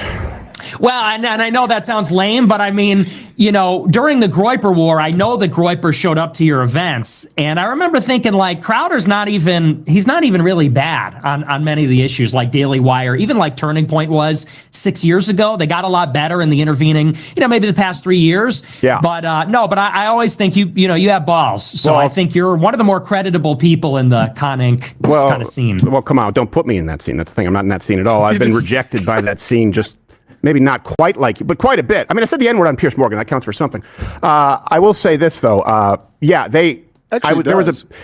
you encourage the Groypers to go, or was that their own thing? That's just to clear the air. I don't know. So long ago, you were not one of our major campaigns. We were really focused on Turning Point. So you might have been on the calendar. We threw together. I wasn't around for Groyper War 1, but Nick has his archive. So I kind of gone back through. I subscribe to go to America. I think it's called America Plus, just to give a shout out to Nick's platform. I don't even have it right now, but it's something like America First Plus or something. And he has the archive of every clip, everything from his first episode ever. It's really fascinating. You can watch the whole thing. And I didn't see anything where he specifically called out Crowder on there. The Groypers are their own kind of entity. He's the leader, but they do their own thing. Now, Charlie Kirk and TPUSA, of course, that's what the Groyper War 1 was. From my understanding and the research I did, it was really about TPUSA. Calendar and said, these are all the speaking events in the fall. But we really focused on Charlie Kirk more than anybody. All right. Well, then could you give me word that you're not going to send them to like stand-up events going forward? Well, I didn't send anybody to a stand-up thing. Well, it was like an event, but I was just basically I was dressed like Che Guevara, like it was a Halloween. It wasn't the same kind of thing as Ben Shapiro. It might have been Brett Kavanaugh with a beer helmet. Like it's not the same kind of show. Sure. Yeah. No, I won't send anybody your way. Right. I promise. Hey, what kind of bitch shit is that? Promise that you're not going to send anybody your way, bitch. I will send whoever I need to send your way. This is peaceful. We're not talking about anything violent. If you say some shit and go sideways, then you're going to have some people come to your event. I don't care who you are. What kind of bitch shit is this by Crowder? This is the first time that he always does stuff like that where it's like, oh, I like Crowder. I'll rock with Crowder. And then he does some old bitch shit. Bitch, I'll do whatever. I'll send whoever I want. Yeah, I just told you I didn't send anybody your way. If you say some stupid shit, then people are going to ask you questions. Well, what's wrong with you? Here's a funny story before we get into it, because the Groypers back then, they kind of had like rankings. Do you remember that? Do you remember this? Okay. Yeah, oh yeah. So who could forget? Okay. So you do remember. So I'm glad we're able to talk about this because, and by the way, we'll post all the videos and links, like references, in the description. So if we have a clip or some people can see the whole context. I believe it was at SMU, and I knew they were coming because I was posted on this calendar. And so, again, the same way I infiltrated ANFA, I knew every single one of them. And I knew they had rankings. I don't remember, maybe it was like Private Admiral, something like that. But here's how I kind of also, it was a little bit of a mind trick. So you'll appreciate this. It was nothing super bad. I said, okay, everyone who agrees with me, you line up on this side of the auditorium. It was like 2,500 seats. Everyone who disagrees here, we're going to go 1 and 1. And I saw all the Groypers line up, and they were supposed to go in a sequence, like private to general. The last second before we go, oh, we have to change something in the venue, and we swapped the lines so that the wrong guy went first. And I remember in your groups back then, or not your groups, but whatever the Groyper had a Facebook group, one of them said, did you see I asked a question last night? And they were like, you were a stuttering, disgraceful fool. You are not amongst us. And they booted him. They drummed him out of the corps, and then it was off the list. So that is a great, I did not know that. And that's a really great story. And they were there for the college event. From what I saw, I never heard them really going hard at Steven Crowder in particular. He wasn't really, I don't know how big he was at that time, but that's a great story. Remember, we had generals. We didn't have, maybe they did that on their own. We had generals, and it was sort of tongue in cheek. We were a little ironic about it, but no, but I remember the tricks you guys were pulling. It was pretty, that was pretty clever. I'll give you that. It was pretty clever. That was a good counteroffensive. You were tricking and we were tricking. And the truth is, I just wanted to do some fun stuff. All right. So since we got through that, look, America first. I identify as a conservative, as a nationalist. I wear that since it became a pejorative. Like, I thought that was sort of a default thing for America. So you wouldn't hear me saying nationalist until people were like, nationalist means you're a supremacist. I'm like, well, okay, well, then I'm a nationalist. Now I have to claim it because, of course, I want America to do best. Since you, I know, are very clearly America first, let me ask you, what do you love most about America? Well, I love that we're a superpower. I love that because I really do believe that, when you look at the history of Western civilization, I love the idea of an empire. I love the idea of the Roman Empire, the Spanish Empire, British Empire. And I love the idea that we just have this crazy productive capacity, huge population, huge resources. I like the power of America. That's something I've really been liking a lot lately. Okay. And of course, we don't want to take that for granted. Obviously, the power of America, like that switches in a nanosecond as far as history. Is there anything else that stands out to you aside from the power? I mean, if not, we can move on to the next. Yeah, I love political liberty. I like the Constitution. I like our culture. I like that we're like a pan-European empire. I like that, because when you compare us to Europe, you look at Europe and it's sort of petty and small, and they're squabbling and they're fighting, between these like little towns and villages. And I like that there's just like this sense of nationhood in America between European Christian people and other people too, of course. But for the most of our history, it was mostly the Europeans. But, Yeah. I mean, there's a lot of things I like about America. Yeah, that's where I would already disagree with you because I was raised in Quebec, which is much more European. And I think True. Europe kind of sucks. I'm not a big... Why? Well, because there's far less freedom. I mean, in Quebec and a lot of these European nations, they had an enforced denominational form of Christianity, which didn't work out. That breeds atheism. I believe that Quebec is possibly the most unchurched population in the industrialized or Western world, even though Catholicism was a state-enforced, provincially enforced denomination. I think we're better than Europe. That's why we left. But I do understand that the founders, obviously, were largely white, Christian, European.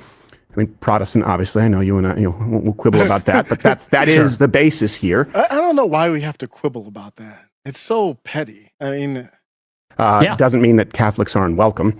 But let me ask you, what about the founding, like founding fathers? Is that something?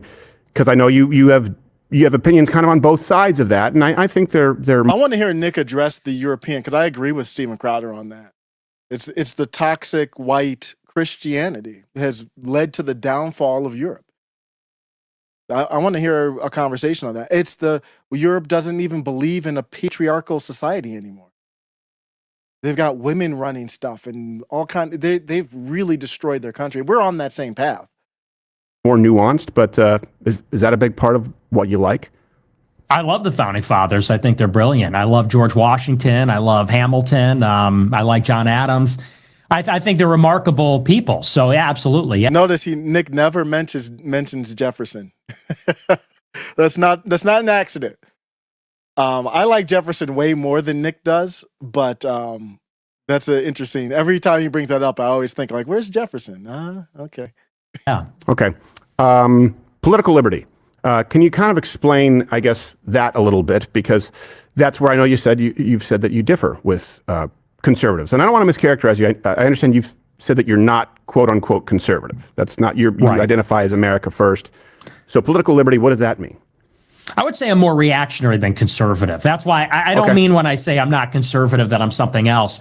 And so, as far as political liberty goes, I like that in our country, we have a generally permissive climate. I think, of course, that's gone too far in some ways. But I do like that we have a free press. I like that we have the right to own guns. I am a capitalist. I'm not an ideological free market person, but I like that we have private property. I like we can own what we earn. And on some level, I like that we have a republic. I'm very into the idea that we have Republican sovereignty. That we have rights. They're protected by God. The Constitution respects that also. Okay. And I would say, because I could kind of see maybe, I don't know if you're comfortable with this, if I could go a little further here. Sure. I mean, go wherever you want. And as long as you're comfortable with me disagreeing and understanding that it's meant to be fair, but I'll let you know where I do. Yeah, because maybe I could see where you're going with this. I'm really not like a totalitarian. I don't want a police state, to the extent that people say these things about me, like you're a fascist, you're a communist, or a socialist. I'm very much not in favor of that sort of thing. I just think that, in the past 30 years, we've gone a little bit too far in the other direction. That's all. No, and I wouldn't disagree with that last part, by the way.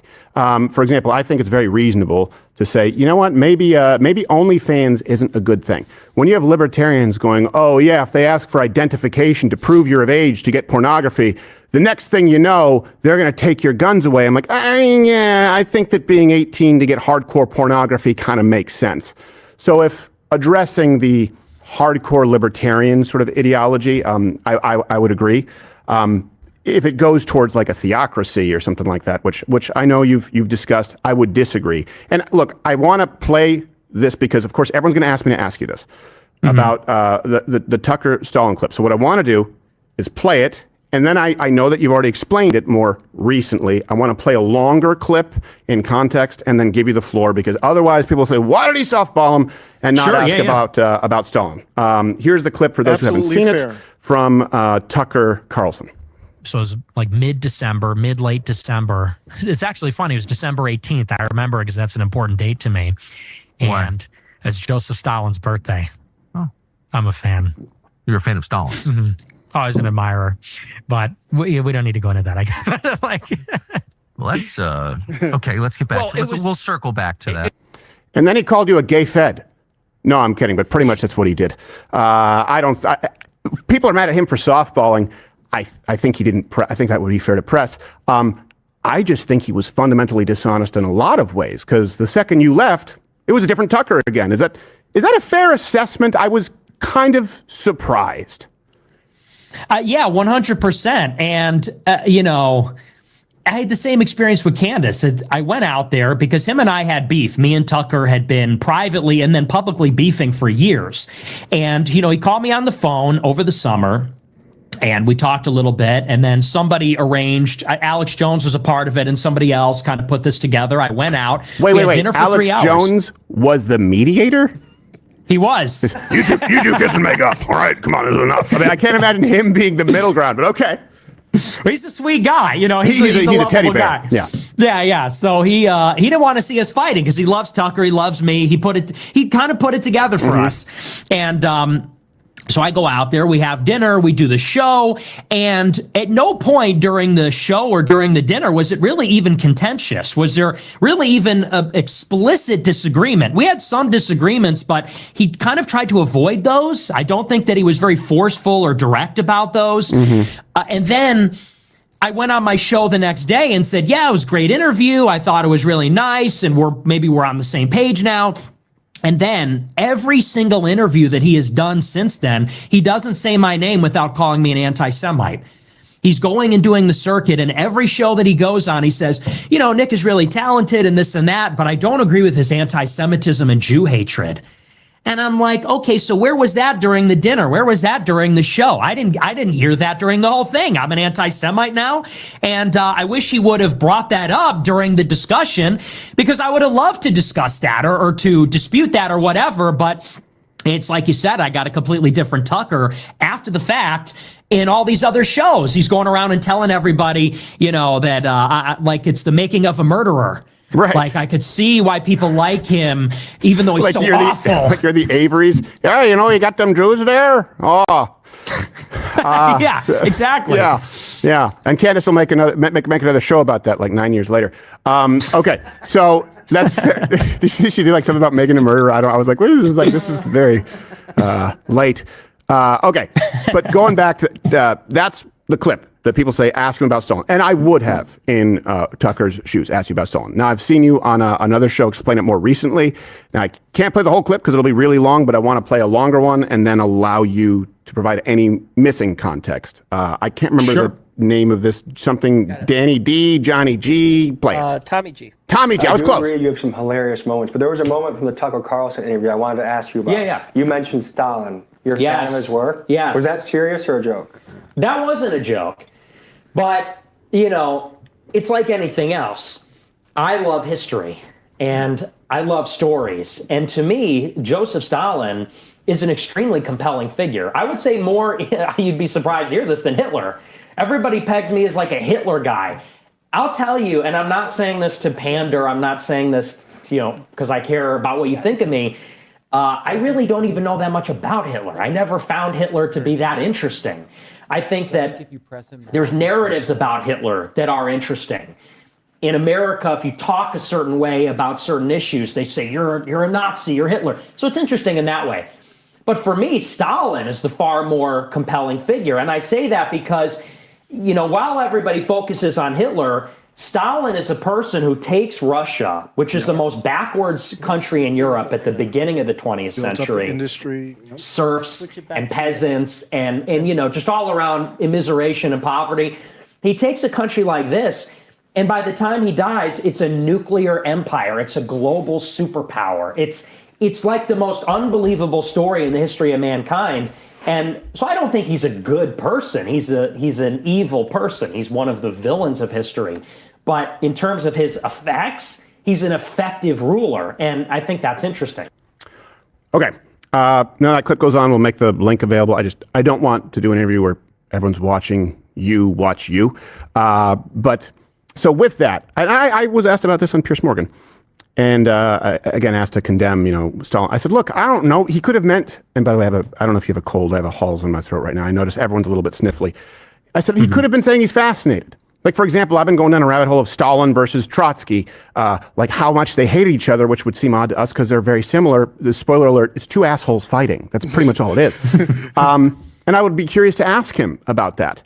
So when people say disavow without having the full context, I think that's wrong. Now, that said, my question to you would be, I know that you have said we need a Catholic theocracy or a Christian theocracy. I've heard the word dictatorship. Correct me if I'm wrong. So I would ask you, since the end point seems much more similar to where Stalin reached, just swap atheism for Catholicism or Christianity, would you be able to name, or is there any one thing that you think America, like concretely, should copy about Stalin's rule or methods to get there? Not his methods, because, like I said, he's an evil person, or a murderer, and genocidal. Arguably, with the famine, I mean, I think it's pretty clearly intentional that they were trying to kill all those people there. And so, I want to make that clear. Sometimes I feel like it's almost childish, and I'm not saying that about this interview, but just in general, when people say, "Wait, but he was a bad guy," it's like, I know he's a bad guy. Like, I know he was evil. And I suppose the thing that I find maybe more compelling about Stalin as a ruler is the way that he industrialized the country. I'm very interested in this because that is, among the other things that I talk about, a very important problem in the country is that we're deindustrialized. Yeah. And what Stalin did, and I said that in that clip and in other clips too, he takes a country that has no industry. And he literally, and with brutal, evil methods that I don't replicate, I don't support that, but he does take the country and drag it into the 21st century. And he does that by bringing in heavy industry. The 5-year plans, the collectivization of the farms, it was about prioritizing heavy industry so that they could eventually build ships and planes and tanks and, the things that they needed to fight the war. So, but it was about seizing industry. And it was about doing it by force. I mean, secret police, the party purges, the show trials. So if you say the industrialization of the country, how do you separate that from, the only methods were largely evil, or certainly his calling card methods, right? That's where people would say, okay, if you point to him as an example, is there anything worthy of emulating other than, because you could point to other countries that have industrialized, including the United States. Well, I don't think that is necessary. I think because it starts with the idea that a country, an empire, needs industry. You need to be able to make things. We don't make things. We don't even make the machines to make things anymore. China makes all the things. And so starting from the idea where Stalin says in the 1920s, he says, we're either going to do in 15 years what it would normally take us 100 years to do, or we're going to die. Our country will not exist anymore because we are encircled. And I feel like America's in sort of a similar position where we need to race ahead of China or else we are going to be destroyed. We need industry back in the country. And I don't believe in taking grain to feed the factory workers and enslaving people in gulags. But I do think the government needs to set. It's sort of like when JFK said, we're going to go to the moon in 10 years. Yes. I like the idea, this ambitious idea of we're going to catch up in 10 years. We're just going to go out there and do it. We're just going to build it. And I don't support, killing people. I don't think you need to kill people to achieve that. But I like the idea of urgency, setting targets, having a national strategy. Yep. And, and doing it for the sake of power projection. That's what Trump should have done with the Liberation Day. That's what it should have been. It shouldn't even have been about the tariffs. The tariffs should have been a part of that push where we're not just a customer service society. We're not just an AI-built society, meaning that the AI companies are the only product. That's not a product. That's what the push should have been. The push should have been for industry, infrastructure, to find and chase China. We need to have cities that have all the buildings are connected and can celebrate Christmas together, whatever, and do lights. And what it is not about the final product of the light. It's that we can do this. We can build the bridge in a year, 5 years, or whatever that would take another country 20 years. This is the push. And then not only that, bringing the jobs back. That should have been what Liberation Day was about, not the tariffs directly. Well, and I agree, by the way, industrialization, right, is good. We went through that in America quite a bit before Russia. The reason they had to play catch up is because it was an awful place and they had to do it by force. So my question is, am I mischaracterizing? And everything that I ask is genuine here because I'm trying to see where we disagree. Because I think Stalin is a fascinating historical character. You're talking to a guy, we did the Great Diktatov, where we did brackets for 3 days of Hitler, Stalin, Pol Pot, Mao. Funniest one was Papa Doc in Haiti because he sucked Pinochet, who wasn't all wrong. And we were very clear about this. And I think Mao ended up winning. Might have been Pol Pot, though the number wasn't as high, but he was just really dumb and really brutal, which is a bad combination. How could you get, if we're talking about now, to Stalin's industrial results without Stalin's methods? If you want to get to a Catholic, first off, have you said Catholic theocracy? Is that, am I misquoting? I might have said it, but I don't believe in a Catholic theocracy. I think that the government should be Christian, but not a theocracy. Okay. Not a dictatorship either? We might need a very powerful executive for a short amount of time. I think that's maybe unavoidable. Okay. But not an ideological totalitarian state, no. So how do you get to that in the industrialization that you talk about with Stalin? How do you get it? How do you get there? I think that you need tariffs. I think you need subsidies. I think you need a massive public works program, something like the New Deal.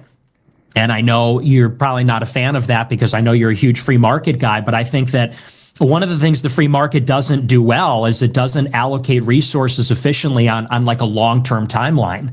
In a long-term timeline, America needs to have a ton of industry to be able to support its Navy, to be able to protect supply chains and trade routes. And the free market has not been able to accomplish that. So I think that the government needs to intervene in this case and basically say, like, we're not going to import these manufactured goods from China. We have to make them ourselves. We need to subsidize them.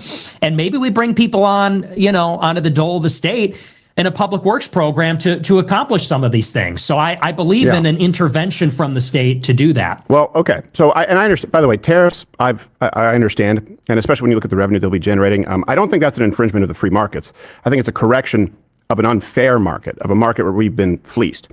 So I think we agree on that. Wait, that's not a fair market then. What are you talking about? It's literally in the title, fair market. I believe in an intervention from the state to do that. Well, okay. So I understand, by the way, tariffs, I understand. And especially when you look at the revenue they'll be generating, I don't think that's an infringement of the free markets. I think it's a correction of an unfair market, of a market where we've been fleeced.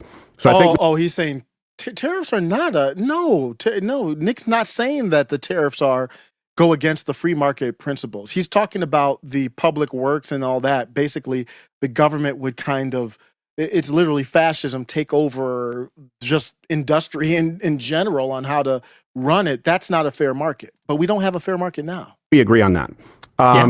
Subsidies are massive public works. I mean, we have a debt. Is it 39 trillion? I haven't looked at the clock recently.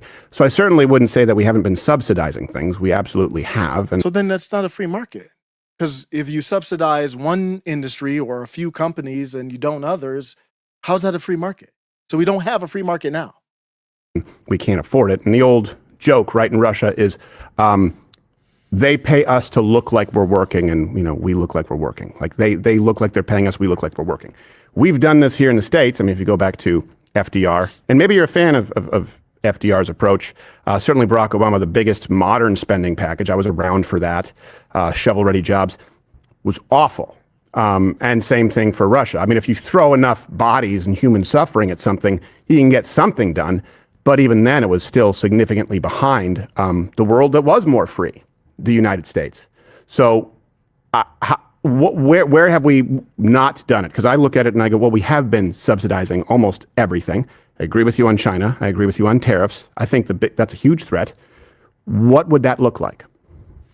Well, I don't think we've been subsidizing industry. I'm not saying just like subsidies across the board. I mean, we need to actually subsidize and prioritize the industries that we need in the country. So like, for example, well, we have to a certain extent. The CHIPS Act is the only thing that Joe Biden did that I even somewhat support. And in theory, I fully support. Just the fine print is always where it gets hazy. But we've done that, but we haven't done a lot. the CHIPS Act. Oh. I think that was a great thing. I don't think it was. I didn't even know. That's why I should just shut the hell up. Let Nick cook. Steven Crowder, Nick Fuentes. What an interview. This is a great discussion. Enough, and I don't think it was comprehensive. But I want more things like that. Like, there's no reason why.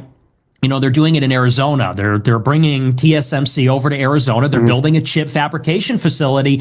We need that. And I think the government should give tax breaks or just straight up give subsidies to the companies that are going to do that. And I think that we need aggressive trade negotiations.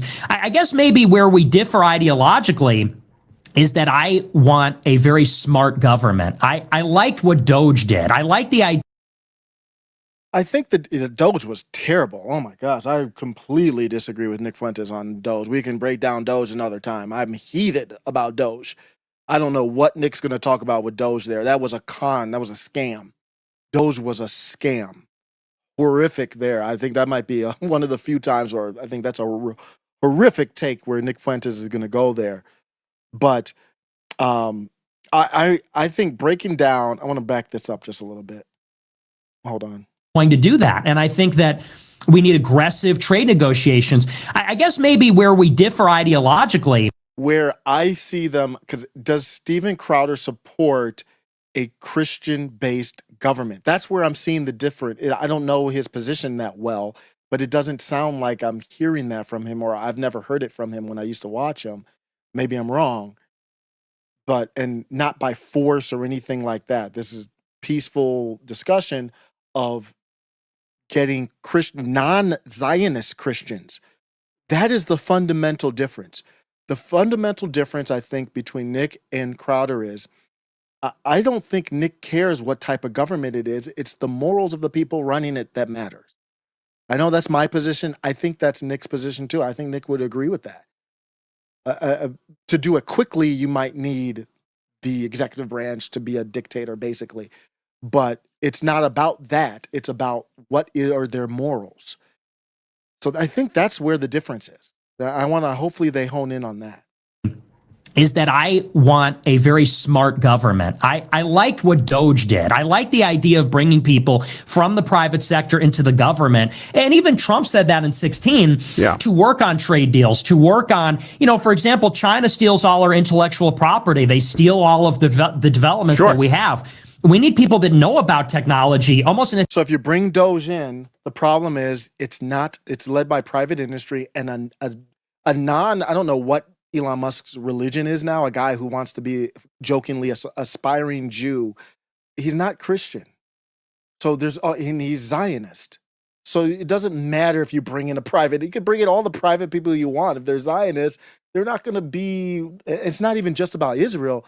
They don't have the same morals. They don't have the same focus. That's the problem. Technocratic way, like true experts guiding our trade policy, guiding in some ways our economic policy, setting a benchmark that it's like we need like 10% of the economy or 15 or 20% of the economy to be productive in 5 or 10 years. We need to be making ports, ships, or we need to have countries in our orbit that can do it for us, like South Korea or Japan. But we just need people that are in charge that are, kind of aware of this problem. So I guess that's maybe the difference. No, I don't think that's the difference. I can outline maybe the difference based on what you just said. I don't have a problem with tariffs. Sure. I know what you're talking about with the CHIPS Act. I agree. And I think a big problem is, absolutely, Chinese stealing intellectual property. That's why I think they're a huge threat. What I see, I mean, then you could point, though, to like American auto manufacturing, which has been abysmal. I mean, industries that have been heavily subsidized. I mean, if you look at insurance industries, pharmaceutical companies, if you look at energy companies, I mean, you remember also about Solyndra, green energy companies. Totally. Every company that's been heavily subsidized and regulated tends to be less efficient and it tends to be more expensive. But we do need to protect certainly things that are, I would say that chips are a matter of national security. But my thing there is you say you like Doge. Well, I don't know why you think I would differ. That was largely, axing things. You just mentioned stuff that really for the first time. These guys are so bad on Doge. Man, they're not good. Not a good take on Doge. Not good. Doge was a scam from the beginning for Elon Musk to get rid of the people who were looking into Tesla. A lot of them were looking into Tesla for wrong reasons, but that's not the point. To get rid of all those people And then after that, to open the floodgates to bring in Peter Thiel. Elon Musk is a Peter Thiel stooge. And the background deal is I get to go to Mars, I get to go to the moon if I let you guys, help you guys get power. He got into the executive branch, brought in all his tech guys, AI guys, installed his software for the executive branch, and then said, let's bring in Palantir to solidify it all. And Nick knows that, so I'm not saying anything Nick doesn't know. Steven Crowder is worse on this topic than Nick. I don't know why Nick is saying that. I think he's saying on principle, and I just don't know. I don't know. I'm just not there with Doge. Has been done under this administration. And where we differ is I go, is it perfect? No. Is it a step in the right direction compared to Biden, compared to Barack Obama? Yeah. And then I know that you've also talked about having to burn it all down. So where I differ is, you've said you're reactionary, or I've heard you use the term maybe accelerationist. Well, accelerate toward what? Because if that's what you want, and I agree with you, we're getting more of that than ever before. So how would you get there, and why would you burn down the progress that's being made? Well, I'm not an accelerationist. I think that I think that's sort of misguided, because and I agree with you, accelerating towards what? That's the operative question. So that's why I'm not an accelerationist. I think that to make things worse is only basically to vote in favor of chaos and death and potentially civil war, low-level political violence. And I think you're rolling the dice with that. So I'm with you on that. As far as the Trump administration is concerned, Okay, I can I pause you? Yeah, go ahead. Sure. And I don't want to interrupt, but like I said, I want to address kind of the points individually. No, totally. Yeah. Where Feel free. Okay. And hopefully you think this is fair, because I really do want to be, and I know that I disagree with you on some fundamentals here, but you did say that Kamala Harris would be a better choice. And you did take billboards out against Donald Trump and told people not to vote in certain elections.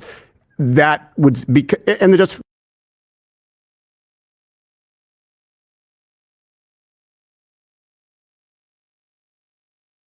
maybe you didn't use the term accelerationist, but you said at least then that would sort of ignite what we need, because it's a uniparty, it's all the same, right? So I view that as accelerationism, whereas I see where we agree, where we find progress, I would argue is better than 4 years of Kamala. And I would argue that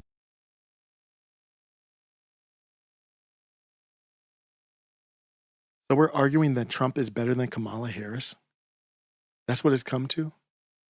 Who cares? The hell? Is that a defense of Trump? He's better than Kamala Harris? I don't acknowledge that. I'm not going to speak to Nick. But I don't even understand why why is that even a point of conversation? I'm not a Republican. Don't care about even MAGA or anything. I'm America first, meaning not even the Nick, I align with that, but not even the Nick version, just America first, period, as a statement. That has nothing to do with MAGA, Republicans, Kamala Harris, or Trump. Who cares? Your argument is that Trump would have been better than Kamala Harris? Why are we even talking about it? We were at the precipice of, really, we were looking at sending into the abyss 15 million on the low end illegal aliens, and not to mention the legal immigration problem. Add another 10 million with Kamala Harris, we no longer have a country, where you and I would both agree. So that's where I don't understand your position. Yeah, well, let's sit in this for a minute. So first of all, and I just want to clarify, I know you know this, but maybe your audience doesn't. I never told people to vote for Kamala. I didn't vote for Kamala. I never told people to vote for Kamala. I didn't endorse Kamala. My plan in and again, as long as we're in good faith, I'm going to explain to you my thought process on this last year. It looked at... This is Groyper War 2 that I participated in on the channel. This is Groyper War 2. One point, like this was going to be a very contentious election, like it would be very close. It turned out not to be, and eventually it became clear that it wouldn't be. But it seemed like maybe this election would come down to one state, like Michigan or Wisconsin or Pennsylvania, one of the three Rust Belt states. And my problem in 24 is that Trump was not promising an immigration moratorium. In fact, he was saying the opposite. he said that he would staple green cards to diplomas, which is a very famous policy. It's been around for, for decades, and Democrats and Republicans have said, we're going to give green cards to every foreign student. I said, that's a disaster. That's terrible. And then the other thing is, there was a rumor that he had a quid pro quo arrangement with Miriam Adelson that he would allow Israel to annex the West Bank and intervene in the war with Iran. And so those were kind of my two issues. As I said, if we elect Trump, we're going to get all these Chinese and Indians. They're going to get green cards, and we're going to get H-1Bs because that's what Silicon Valley wants. And we're going to get a war with Iran. And so I looked at it this way. I said, if the America Firsters rise up and sort of tell Trump, here's the ultimatum. You can come out and say you're against the H-1Bs and the F-1 and green cards, then you could say you're not going to bring us to war in Iran, and we'll vote for you. But if you don't, we can't vote for you. And that was kind of the idea. It was like a contract with the Trump team. Now, ultimately, Trump became basically, his advantage grew to be so big that he wasn't worried about losing in one of those states. And I felt that way. I said, we don't have leverage anymore because he's leading by so much. It's clear he's going to win. And that's why we sort of abandoned it in the middle of it. But aside from, so that's where that came from. Just to clarify, abandoned what? Abandoned that project, the Groyper War II, because we were going to go to Michigan and we were literally going to knock on doors and hand out leaflets and stuff. And we said, you know what, let's just not anymore because he's going to win anyway. So we bought one billboard. You were going to knock on the doors and tell people to vote for Trump, the Groypers in Michigan? Yeah, no, to sign on to something like a pledge that would say, we will not vote for Trump unless. That was kind of the idea. And So we'll see what Steven Crowder says in response here.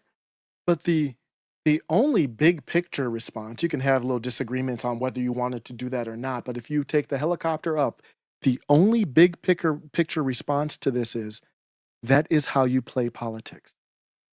The politicians work for us. So you might disagree with Nick, but if Nick wants to push Trump in a certain direction, that is the beauty of this country. If you want reparations, that's what you should be doing with the Democrats. It's not about the issue. That is how our political system should work and does work. They have the money, we have the people. That's why Nick is dangerous. So we will see what Steven Crowder says here, but that is the only big picture response to that. Well played. You don't vote for anyone on any level if they're not going to do something that you would support. Why would you do that? Why would Nick vote for Trump when Trump at that time and J.D. Vance were openly disavowing Nick? Why would he support that on any circumstance? Let's see what Steven Crowder says here. This might be the best Nick interview, one of the best Nick discussions I've ever heard, honestly. So I'm quickly wrong. I was like, why would Nick go on Crowder? Crowder was honest and great discussion. We sort of spun that up, but we abandoned it when it became clear that he would win. Okay. And I understand that, by the way. I understand the idea of holding the representatives accountable. I mean, that's why we have primaries. But hopefully that's a part of your strategy, because a lot of people just don't run in primaries, and that's a viable option. But I do remember what caught me off guard, you saying that Kamala Harris was a better choice. And I remember part of what you said was because Trump, if he's elected, legitimizes the system. What is the problem? And I don't remember Nick saying that or not, but I have the same. I mean, a lot of the things that are happening now, and I think Nick has to take this answer towards the JQ, because Trump is ramming through, and he already has, where you talked about Miriam Adelson, so he's going to do it in a very intellectual way. But in many aspects, you could say he's worse. I've said Trump is worse than Joe Biden. That's what I mean. And that would be worse. You didn't want Trump to be elected because it would legitimize the system. Explain what you meant by that, because that sounds to me like you want to delegitimize and almost revolution instead of Trump. Well, and here's the thing. I think that Trump is obviously the better president if you're just taking like all the nominal figures, like fewer illegal immigrants, he secured the border, the economy's going to be better, the government's going to be more efficient. Like, so, I mean, we're in agreement on that. Here's the problem. And I try to make people think about it in these terms. It's Sure. And I don't want this to sound like a cop-out, but I'm trying to get people to think, which is that Right. Trump gets elected, and let's think about what happens on day number 2. Whereas in 2020, everybody said the election is rigged. Like 86% of Republicans said, oh, the election was BS. Now, It was close to half of Democrats, too, I think. Yeah, it was substantial. It was across the board. Now nobody believes that. And whereas at one time people believed like, oh, like the system really needs to be overthrown. Like we really need radical change. Now they're saying, oh, Trump won. Oh, I feel relieved. Now we're okay. And look at the things that Trump has done. And we're going to get in. I can tell we're going to get into some of these things. The Epstein files, bombing Iran. And I'm not gish galloping. I'm just giving a little list of things I don't like. The H-1B visas, the 600,000 Chinese students. Yeah. All these things happen. And because they're happening under Trump, he is legitimizing them, and he's legitimizing the moneyed interests that are responsible for them. And I do think that deflates a lot of the fervor for change that existed before. And I just think sometimes, is that necessarily better in the long term? I don't disagree that Trump is, there's a very big pragmatic benefit, but in the long term, I worry about that. Yeah, I definitely think it's better in the long term. And I agree with you completely on 600,000 Chinese students. I don't know if you saw, we did an entire hour on that. H-1Bs.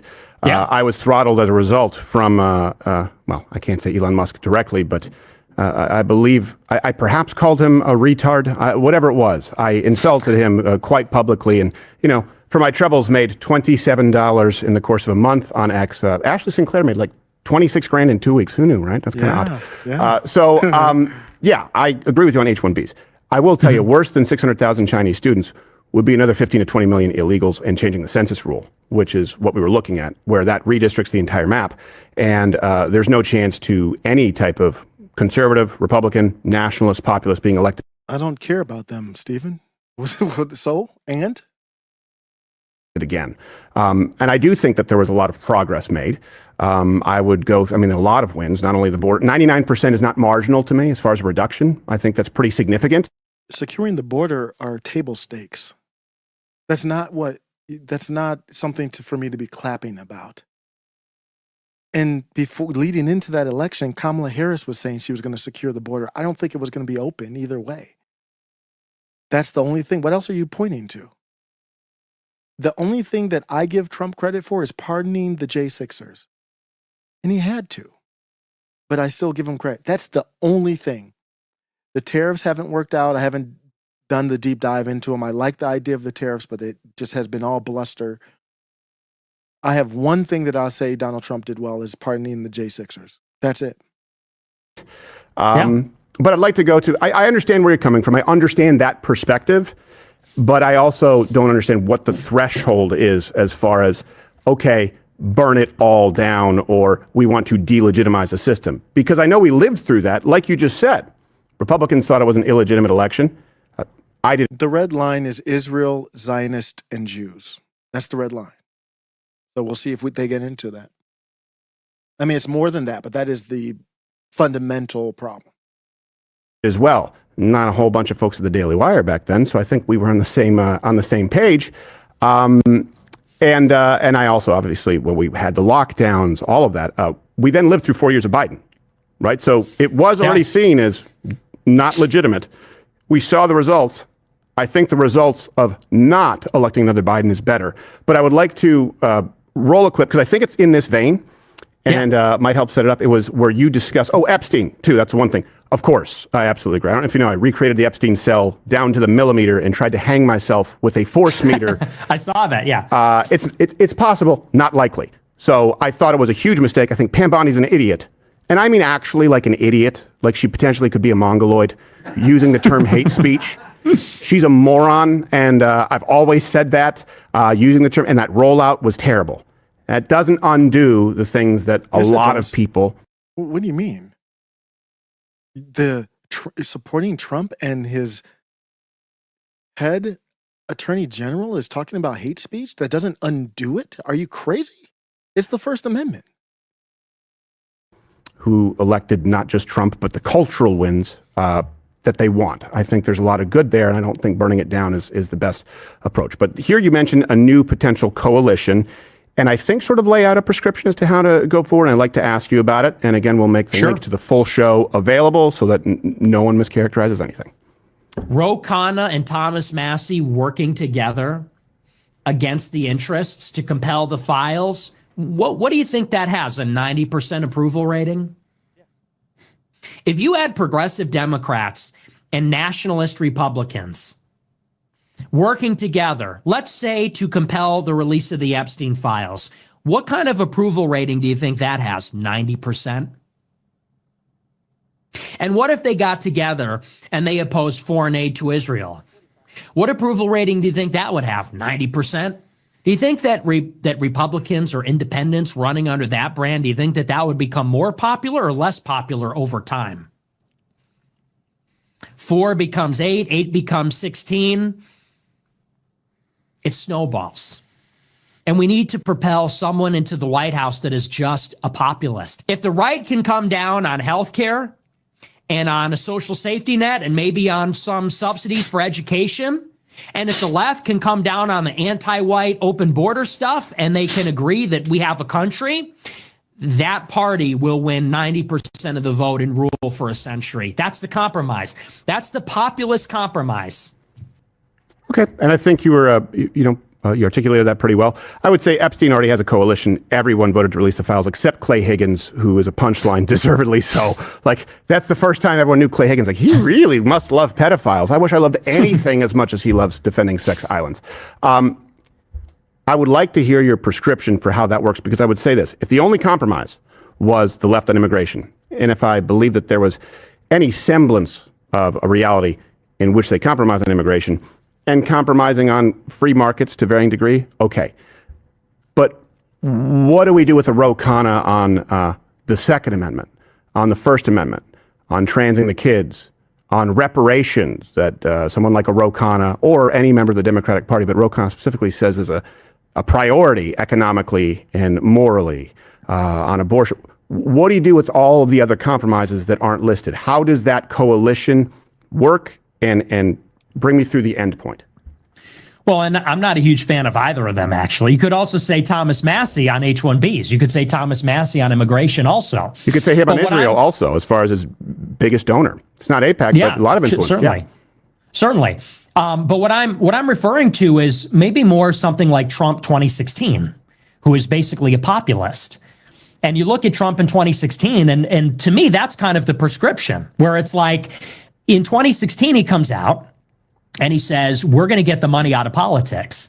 He says, I'm not going to take donor money. I'm not going to take super PAC money. I don't listen to special interests. He says, law and order, close the border. As far as healthcare, he didn't even give a plan. He said, we'll just take care of everybody. He said, we'll get rid of the lines around the states and we'll just take care of everybody. Who even knows what that means? And he says, we're going to put America first in foreign policy. Now, I think that, here's the thing. I'm under no illusions. We're not going to win 80% of the left or 40% or even 30%. But I'm thinking that if we can win, because I think there are a lot of people on the far left or even some of the abundance liberals, they're getting tired of a lot of the far left too. There's a lot of these liberals in the center that are saying, how are you going to have public transportation when you have people getting stabbed in the neck and there's no police? Like, we can't defund the police and even have these cities that we want to have. I think there's a lot of people on the far left too that are saying, maybe the woke has gone too far. I'm sorry, was that a quote? Did Ro Khanna say that, or was that just a general? No, I'm not talking specifically about Ro Khanna. That's just an example. Because when I hear it, I almost thought you said I was like, oh yeah, it sounds like something a liberal would say, like stab the cop in the neck. No, when people are being stabbed in the neck by like black people, for example. Oh, that's also something I could hear a leftist supporting. But yes, okay, go on. I just didn't know if it was specific. Okay, yeah. Well, and here's the thing. I mean, fundamentally, it comes down to the fact that, let's just talk about it in general. So that's my prescription. It's like populist Trump, and let's just get a small percentage of the left liberals, who I think have come a long way in the past 5 years since COVID. But I would say that in general, I think maybe where we disagree is I look at this Republican team. What has it actually done for us? Because you seem to be defending like, well, we're supposed to vote Republican and we're supposed to say, well, this is better than the alternative. No. And he's making these wins. Well, hang on.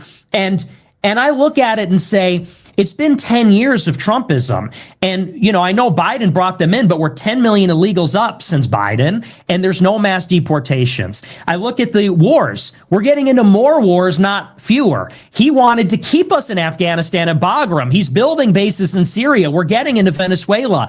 I look at what we have not done in 10 years, and I say, this is a prescription where it hasn't been working. And so I'm very against this line where you say, well, we're going to vote Republican and we're going to, what exactly? I mean, what's your prescription? If Trump is failing us miserably, what are we supposed to do here? Yeah. Well, here's the thing is I don't agree that our representatives are all failing us miserably. I think they failed in quite a few ways. If you're talking about like the Johnsons of the world and the Rhinos, absolutely.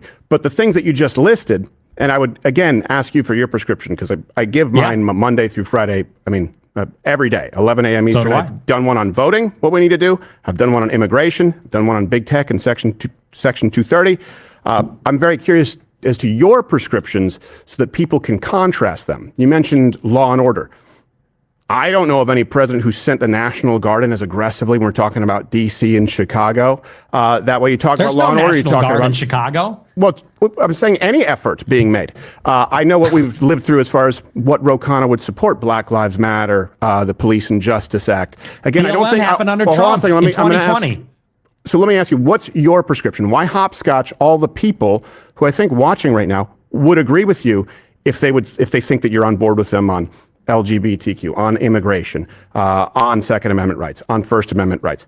Why hopscotch then to compromise with someone who has actively fought to destroy all those things like a Ro Khanna? Wouldn't it make more sense to form a coalition with more than half the country who already exists? Because you don't want to take them for granted. Take Trump out of it. I'm talking about the people, the voters. What's your prescription? I would say that it's a structural problem, which is that the reason, first of all, I mean, we have to deal with the fact that Trump is not delivering. Like, if you don't want to gish gallop, let's just start there. You say, well, I don't think it's a complete failure. Yeah, it is. And you bring up BLM. BLM happened in 2020 because Trump let it happen, because Sean Hannity was calling him every day and saying, this is better for us in November if BLM burns down the cities. So the summer of love happened in 2020 when Trump was president. And then Trump comes back. No, it started under Barack Obama with going back to Trayvon Martin. The George Floyd summer of love. Yeah, it was a continuation.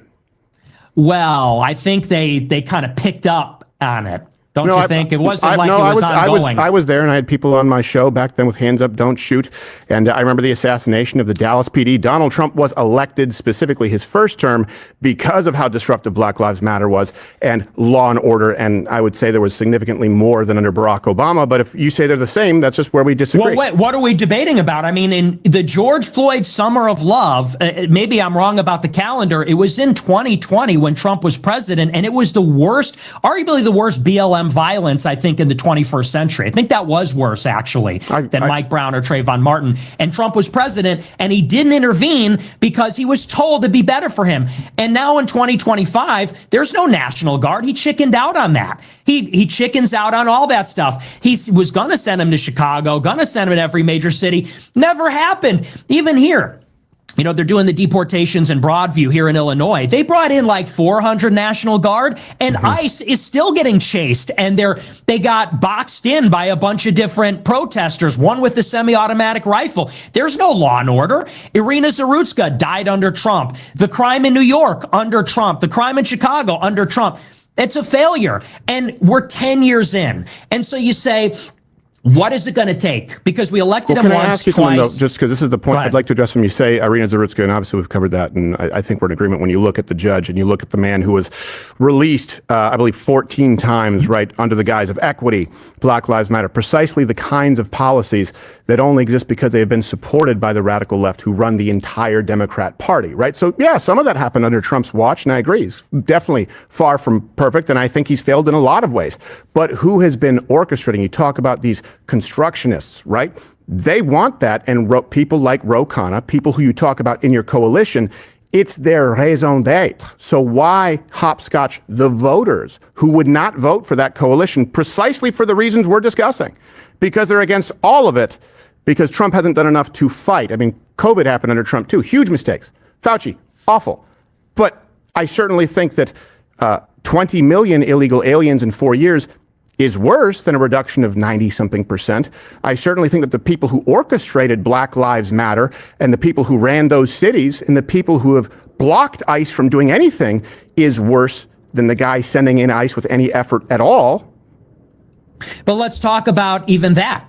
Why do we get all these people from Venezuela? Because Trump hired John Bolton to destroy Venezuela's economy, and then on his last day in office gave Venezuela temporary protected status. That was one of his last acts as president, and that means they can't be deported. And then you got 6 million Venezuelans in an exodus, and how many of them ended up here? And by the way, Trump ran in 2016 saying, we're going to build the wall and we're going to solve immigration. It didn't happen. There's no wall. He didn't solve it. What he did was executive orders, which Biden immediately overturned when he took power and then brought in 10 million. Okay, so Trump gets elected again. What does Trump do? You're right. He did secure the border. That's true. But we're 10 million deep. That's a little too late. He promised mass deportations. We've had maybe 300,000 deportations this year. Is that going to go up during the midterm elections? Is that going to go up when everybody's running in the primary in 27? I don't see it happening. And either way, it hasn't happened. So this is my frustration where I'm like, I was with you in the first term. As in the first term, when I was in college, I was like, yeah, like vote for Trump, never coming down. If he falls short, we'll go on Twitter and tell him to try better. But 16, 18, 20, 22, 24, Republicans have called for our vote all these times and things are not getting better like at all. And that's sort of the frustration where I start to say, let's turn the table around. And I'm not hopscotching over the voters. I want all the right-wing voters. What I want to hopscotch is the donors. I want to hopscotch the party, which is the RNC, which is, Little Tech, Silicon Valley, which is the Israel lobby, which is Wall Street, because they're driving the stuff. Like the reason that Trump is not really what he delivers, or what he promises is because, if you were to deport all these illegal aliens, it's going to be bad for big agriculture, Wall Street, inflation might tick up. And so Marjorie Taylor Greene's construction company. That's right. Yeah, 100%. And that's why I want to bypass. Okay, so bypass. So, and nobody is saying that President Trump is perfect. And I'm not a micro-political guy, a cultural guy largely. And I think there's been a major shift culturally. I mean, half of all gay characters are going to be going away, and GLAAD is lamenting that. I don't know how much more happy I can. Oh, well, that explains a lot then. What do you mean you're not a micro-political guy? Then that means you're not a political guy. Your feeling is that things have changed. Nick just rattled off. These aren't even that micro if you're an influencer. Nick's rattled off all these things that he has a contentious with. He's has a problem with Trump, and Steven Crowder doesn't disagree with any of them. It reminds me of Tucker. His response is, "I'm not a micro politics guy." What? I think that the replatforming is a big thing. Right? I mean, as someone who's been also debanked, demonetized through PayPal, Shopify, all that, very similar to you. The fact very similar to Nick. Nick's not even on YouTube right now.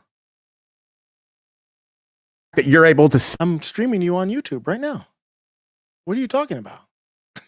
That's not similar. Sit here now and have this conversation.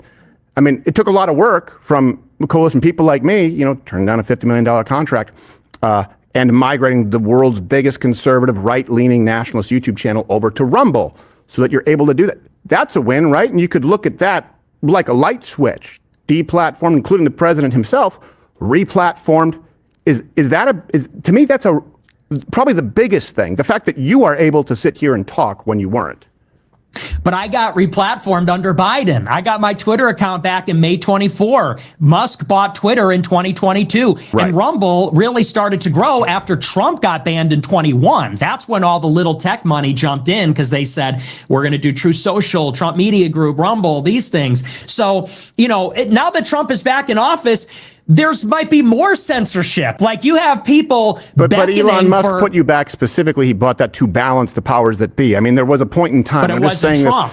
But you're trying to give credit to Trump, Stephen, and it shouldn't go to Trump. But that's the reason for it, right? There's no world in which you're replatformed unless Donald Trump is running again and someone like Elon Musk sees an already existing populist movement. That is important. And right now, this will actually be clips on YouTube. That could never have happened. I mean, I was literally deplatformed for having Carrie Lake on.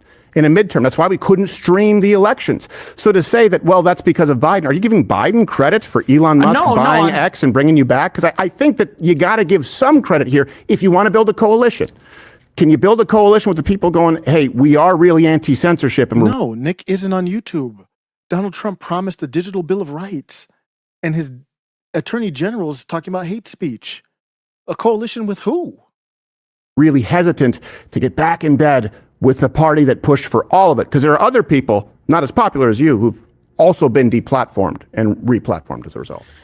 No, I'm not giving Biden credit. All I'm saying is you attribute that to Trump or for Republicans being in power. All I'm saying is one's got nothing to do with the other. And actually, it was a response. Musk buying Twitter was a reaction to the overreach of the Democrats because they banned the president from Twitter. And I would add to that also, censorship is a big problem. I don't think we're in the clear with Rumble or Twitter. There's going to be a lot of regulatory. Either. Yeah. And what is Trump doing to solidify this free speech beachhead that you have built, that Elon has built? Nothing. Was that in the big, beautiful bill? Is the FCC getting on top of that? They flirted with doing that in 2020 when they said they were going to do section, what is it, 270 or 280 section or whatever? 230. They talked about doing that. They never did it. And so that's my problem where, and I'm with you, like, well, no, can I just pause that? Because that's kind of in my realm of expertise, because this is something where I've been here this entire time. Totally. Right? And not to take credit, but certainly a pioneer in being demonetized and hiring. You can't say that to Nick Fuentes. No one's been more banned than him. I don't even understand why he's bringing that up. My biggest expense, especially coming up, was legal outside of payroll, because I saw this type of censorship coming. I'm the only one who was named in the Facebook files by name. That's how I met my lawyer. The Twitter files, and Susan Wojcicki and Congress women. I don't know if there were any men. I know there were a few women. I think Pelosi and what's her name, the Hirono, the lady from Hawaii who always talks about sex, asking for me to be. Have you ever had sexual relations with someone? That's how she opens every single hearing. It's like, how horny are you, lady? So that is something that I've lived through, and I think you're maybe discounting how bad it can get. And 230 is important, right? I've issued a prescription on how to fix that. I'm disappointed. What the fuck is he talking about? He's telling Nick Fuentes he doesn't understand how bad it can get? What is going on?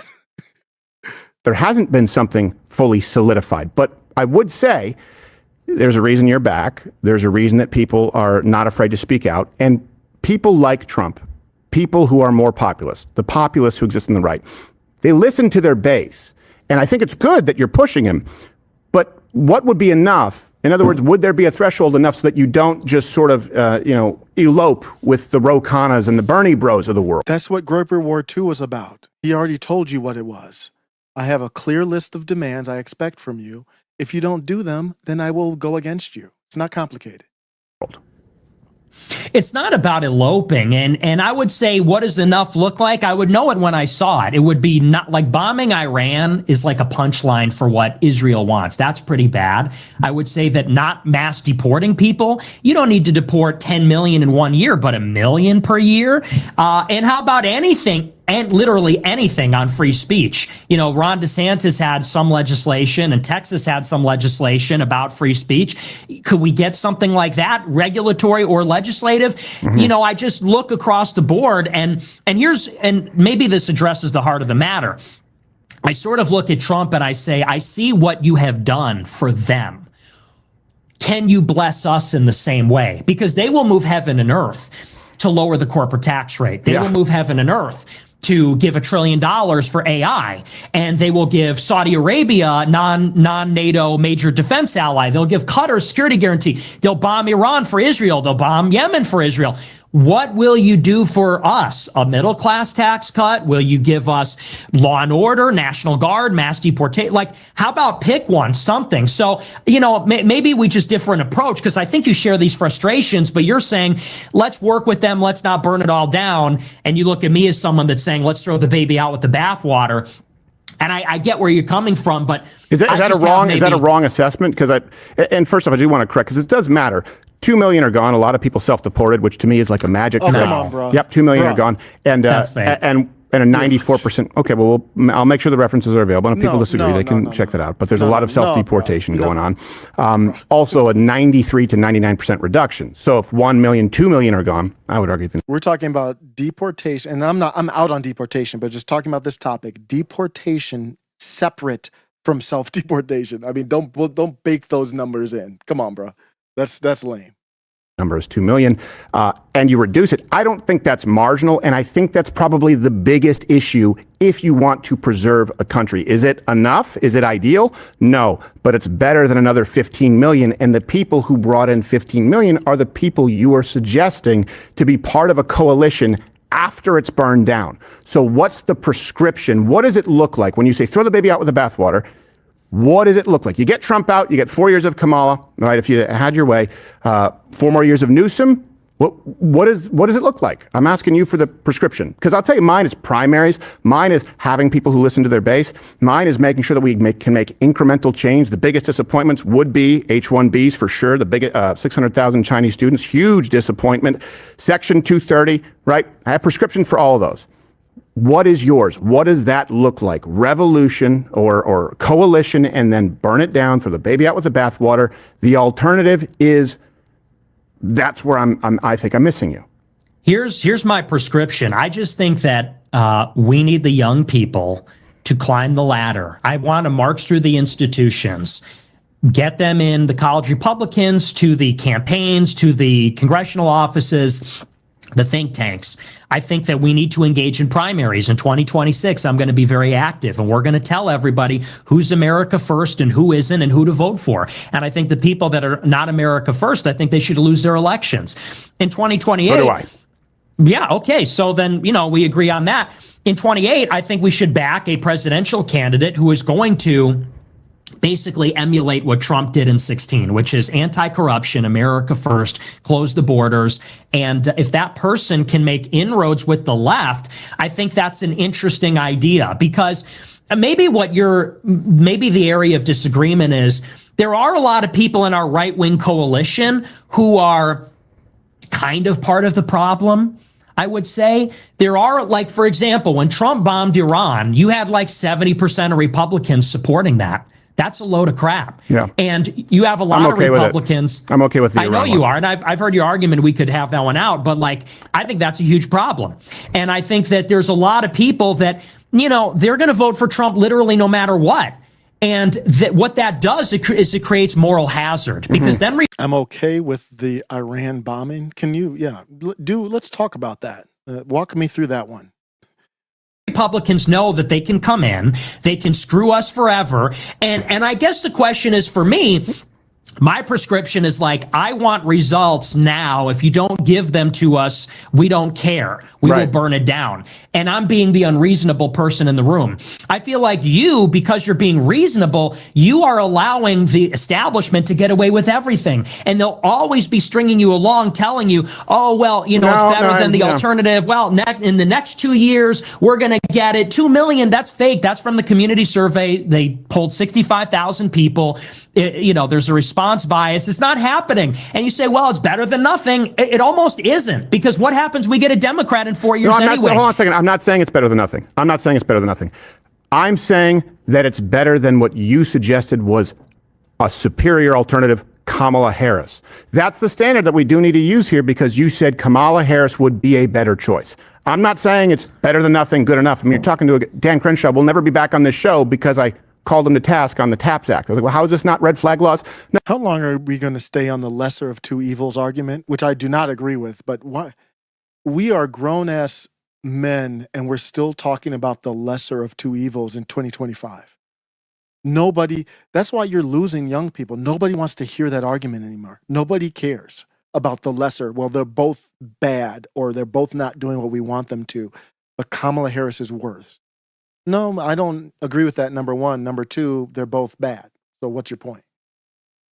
No, there's no one who likes those in positions of authority who betray their base. And I think that base, by the way, is a pretty big coalition. It includes conservative. It's bigger than ever with Donald Trump. Donald Trump isn't really a classical conservative. I think it's better than Kamala Harris. And I can't think of anyone less America first than who you suggested, Ro Khanna. That's why I bring it up. That's why You're getting hung up on that. Okay, so any member of the Democrat Party.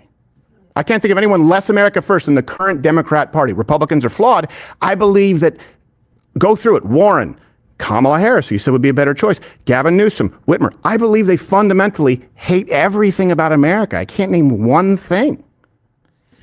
I'm not talking, Ro Khanna, I'm not talking about him specifically. And like I said, Okay. I'm not even talking about Thomas Massey. I'm using them as an example, as a model.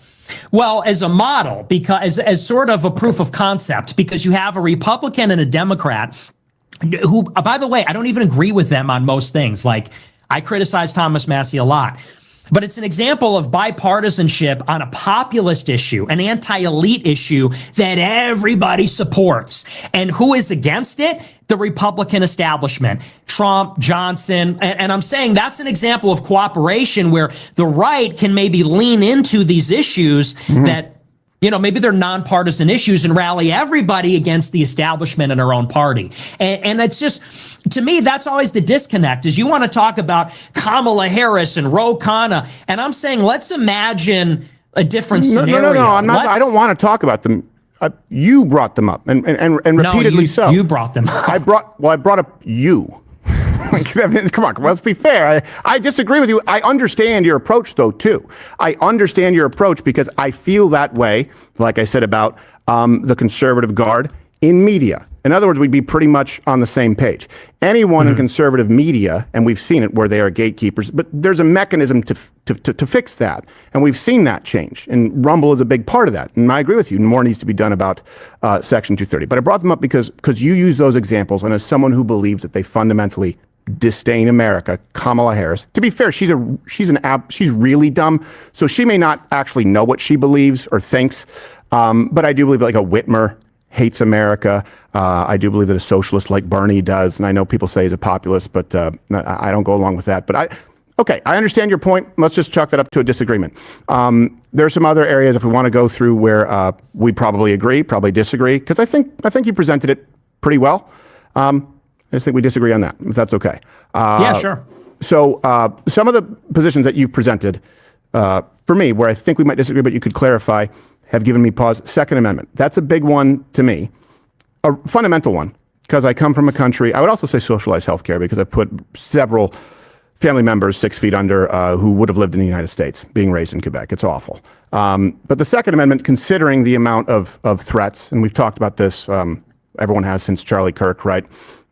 People just see the one that got through. I would imagine that you live under perpetual threat and need extra forms of security. I probably have that right. Yes. Yeah. And so for me, Second Amendment is pivotal. And I do see some rhetoric, not just from you, but from some people who sort of dismissive that is disconcerting. I'd like to roll a clip on this and then give you the floor to clarify, because we probably actually agree more than we disagree. Sure.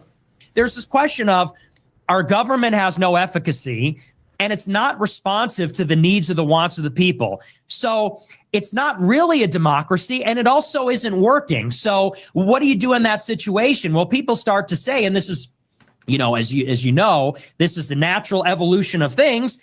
The people cry out for a tyrant. The people cry out for a dictator. Give us change, give us reform. And I certainly feel that. I think that's compelling. I'm a little skeptical of it as time goes on, because as I get older and more mature, I think we maybe take for granted the institutions that we've built up. And I've become ironically more conservative in my disposition and saying, like, maybe let's not race ahead of ourselves and get rid of things which have been around for hundreds of years. I would argue the constitutional system is already impaired because it's being abused by all the other organs of government. You know, even the Supreme Court voted 8-1 that said these injunctions are out of control.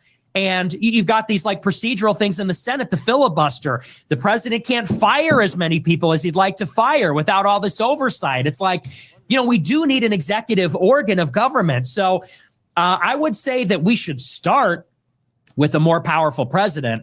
And I would not be opposed to something like a king that sits over the presidency. I think that maybe they didn't get it wrong, but I think maybe we've outgrown a lot of those considerations. I'll even go as far as to say something like the Second Amendment. I mean, you know, and maybe I'd get criticized for this, but I'm just free thinking here. ideally, you would want a society that is so orderly. Do you really want people running around with guns all the time? I mean, I know the argument about, and I am pro Second Amendment, I have guns, but something like that, it's like that is a clear instance where the left kind of makes a point about how we've outgrown some of the things that are in there. I'm going to get a lot of shit for saying that, but I just think that's true. In like a modern city, should everybody be packing heat like that? I mean, ideally, you'd have so much public order, it wouldn't be necessary. Okay, so first, let me just be really clear on my position. I do like a place where people are running around with guns all the time because I've been a place where they haven't, Canada, and it's a nation of pussies. Also, I will tell you this. On this topic, I have seen the video where the police, I don't think arrest, police showed up at your house. One of my producers here. Yeah, we're going to have to unpack that Nick Fuentes take there. I am surprised to hear that, and that one's going to go viral. So I trust Nick. I want to hear him expand on that, but that's a tough position to defend. Who's a lawyer, said people should watch that as textbook on how to deal with police. And he's not Jewish. He's Greek. One of the very rare Greek lawyers. He's not very good. I like him. Yeah, he's not very good. So I wouldn't hire him in a divorce. She'll get everything. I do want to give you, in other words, I want to let people know that this is not a position taken from someone who has not been under threat. But I will say this, what I heard there and in watching you, concerning to me. Because what I see communicated is in your ideal utopia, to use the word, would involve a much stronger state with much more executive power. And I agree on the executive authority, but the end game, a much stronger state and much softer civilian arms, softer Second Amendment rights. And it sounds a lot to me like the left saying, well, it was for muskets and we can just revise it. Explain if that's a mischaracterization. How do we know when we decide, and how do we decide we probably don't want people running around with guns anymore? Well, I'm not in favor of gun control in America. I just don't even think that's practical. It's 400, 500 million guns or something. I don't think it's possible to control guns here. It's kind of gotten away. Yeah, but that's not the point. I wouldn't even bring up practical or not. It's fundamentally un-American to try to control it. I will just say it really comes from a feeling. I don't really have a fleshed out like hot take on it, but I do think about a modern city like New York or DC or LA and think, where do we draw the line? I know in Texas, for example, you have open carry, and I've done it. I was down in Texas with John Doyle actually years ago before we became enemies. And we were walking around with guns in our back pocket in the gas station.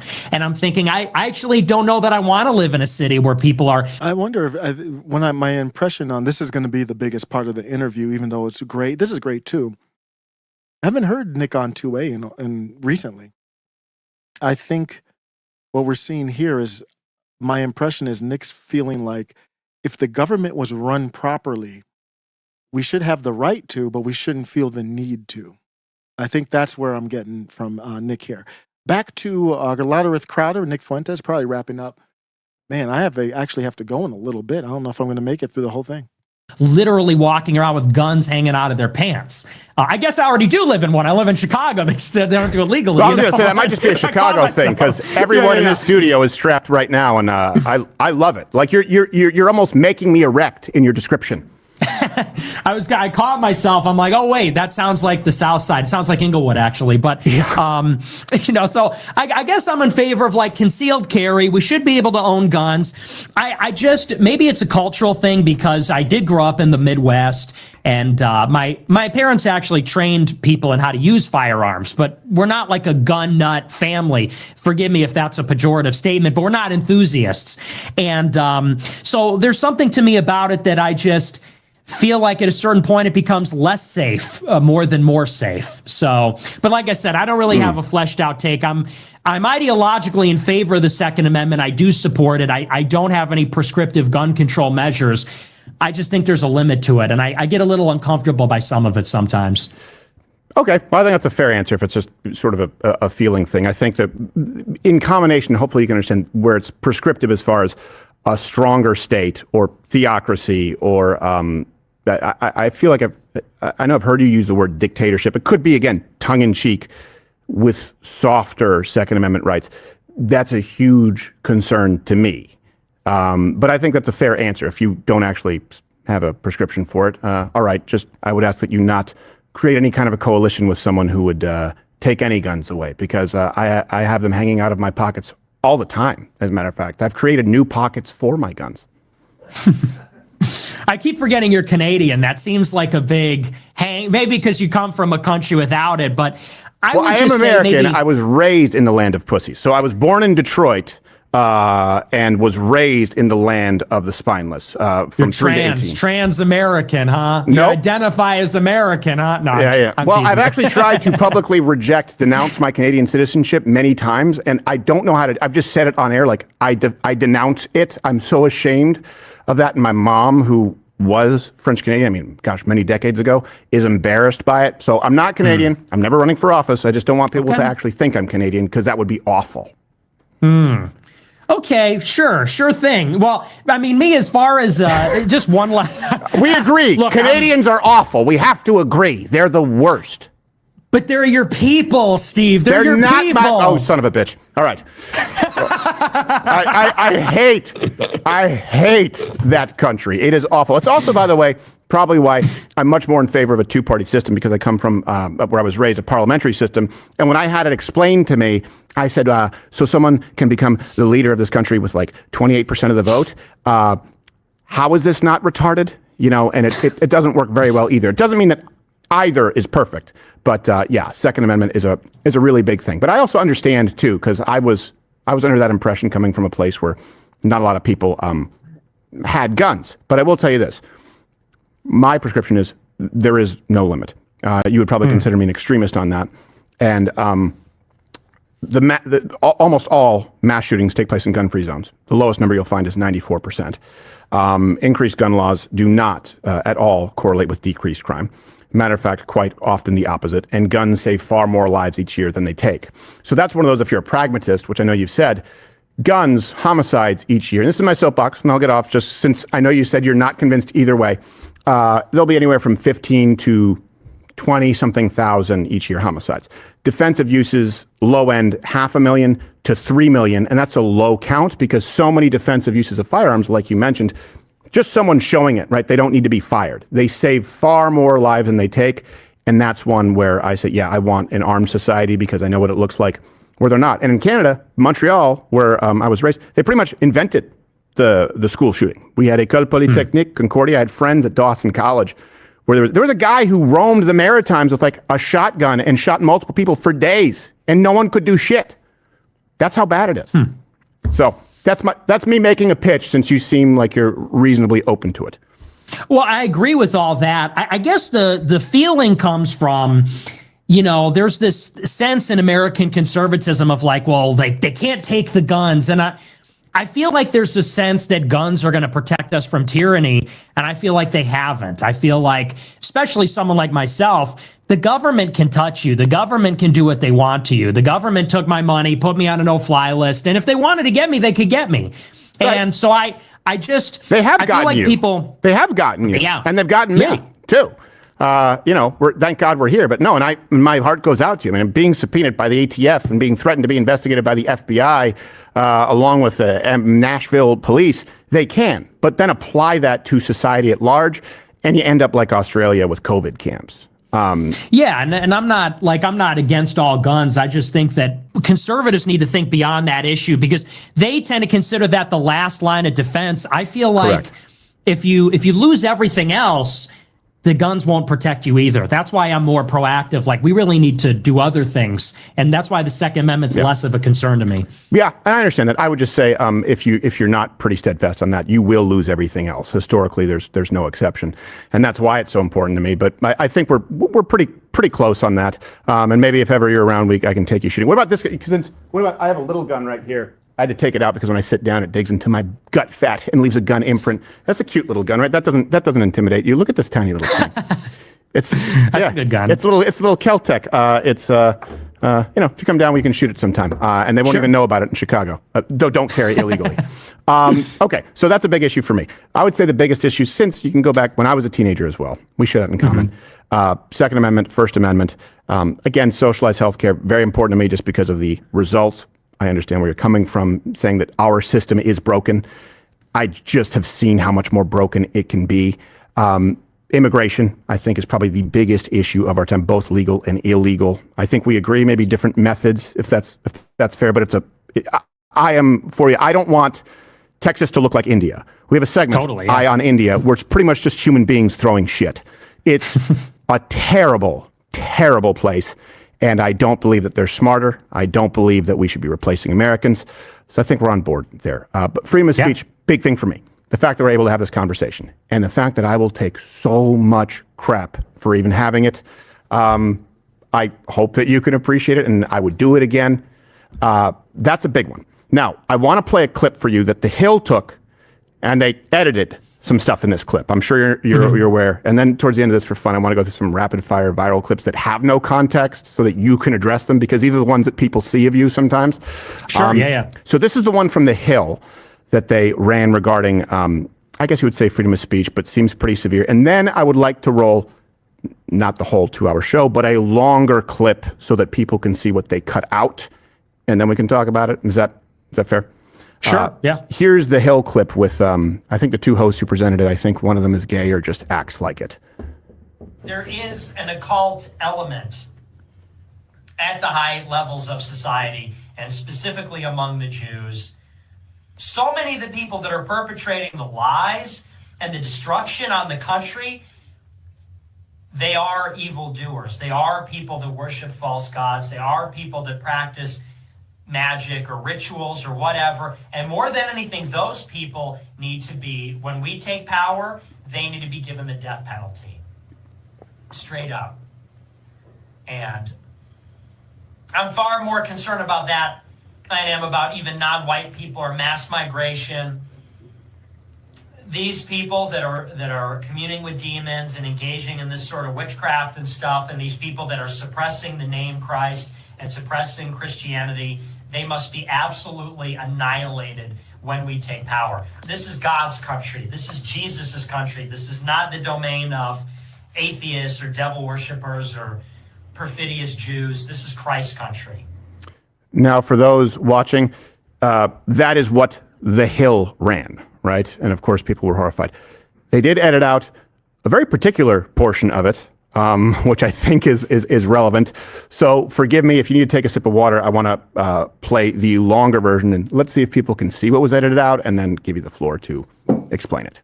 Sure. And it just makes me sick to my stomach. There is an occult element at the high levels of society, and specifically among the Jews. And whenever I see that stuff, it just makes me want to proclaim louder and more firmly and more rigidly that it is nothing other than Jesus Christ. No pagan stuff, no false gods, no deities, no demons. It is Jesus Christ. And we need to start saying that name more. I feel like I haven't said his name enough on the show lately. But that is what breaks the spell. It's the name. It's the name Jesus. Talk about it. Say it. Pray to him. Talk about the sacrifice on the cross. That's the answer. Because so many of the people that are perpetrating the lies and the destruction on the country, they are evildoers. They are people that worship false gods. They are people that practice magic or rituals or whatever. And more than anything, those people need to be, when we take power, they need to be given the death penalty. Straight up. And I'm far more concerned about that than I am about even non-white people or mass migration. These people that are communing with demons and engaging in this sort of witchcraft and stuff, and these people that are suppressing the name Christ and suppressing Christianity, they must be absolutely annihilated when we take power. I'm not calling for political violence, but that cannot have any quarter in our society. And we need to put up a crucifix That part they cut out. In every home, in every room, in every school, in every government office to signal Christ's reign over our country. Not that God needs it, but it must be outwardly expressed from the interior that this is God's country. This is Jesus's country. This is not the domain of atheists or devil worshippers or perfidious Jews. This is Christ's country. So, anyway, I know the guy earlier said, can you be agnostic and be America first? I'm amending my answer. No, you must be a Christian. And you must submit to Christianity. Okay. So, and I know it feels tedious, but this is the game that the media plays. I noticed they cut out the part where you said you were not calling for political violence, which I think is an indictment on the Hill. But I would also ask, you say that, but you also talk about executing people. So if you're not advocating political violence as it relates to putting people to death, how would you do it? Well, that was a few years ago, and I would say that I'm not really in favor of the death penalty at all anymore. But I remember that monologue well because I saw a lot of this satanic occult stuff. I'm talking about like Pizzagate stuff. Like, we have to acknowledge there are a lot of people in the elite that are straight up devil worshipers. I firmly believe in this like eyes wide shut kind of thing that does happen. I don't think it's necessarily a grand conspiracy, but no, there's spiritual warfare for sure. For sure. Yeah. And I think there's a lot of those types of people out there, especially in like Hollywood. I saw it up close and personal when I was with Ye, and I just hate that stuff so much. Wait a second. And I want to give you the answer, but what do you mean you saw it up close? Were you at an eyes wide shut party? With Ye? No, I wasn't at a party, but you know, being with him, you see, like with Balenciaga, they did that at Balenciaga. Okay, all right. They had that like S&M teddy bear, and there's things like that. It's like a wink and a nod to basically just evil, just straight up evil. And so no, that they always do this. I do a show every night, as you know, and you sometimes get whipped up and you say something like that. So I don't know that I have a policy of like when I get in charge, I'm going to give everyone the death penalty. But suffice to say, the people that are involved in that kind of stuff, they can't be negotiated with. It's not going to be a power sharing agreement with people that worship Moloch and Baal and the Epsteins and who is it, the Podestas. Like those people are going to have to be like imprisoned or something like that, because that stuff just makes me sick to my stomach. So that was the gist, but it's not like my program is, so we're going to become president, that we're going to kill a bunch. I'm not in favor of the death penalty even at all, really. Okay. So even if let's say, a perfect world coalition, you reach that point, the Nick Fuentes government, you wouldn't be executing people for not being Christian. No, and that's not what that was about. I mean, even in that clip, I'm talking specifically about the occult, which I hate. Okay, but you wouldn't execute people for worshiping false gods either. You wouldn't execute people at all. No, not at all. Okay, no. All right. Yeah, because for me, I mean, I would just go, oh, well, it's interesting they cut out the I'm not advocating political violence, but then I still come back to I did say execute, so I do want to ask him about that. Yeah, it's an unfortunate statement, but it's one of those things. If I could take it back, I would. But that occult, I don't know about you, but when I see that kind of stuff, like it pisses me off. When I see like Order of Nine Angles and stuff like that, yeah, I'm like in my bones, I hate it.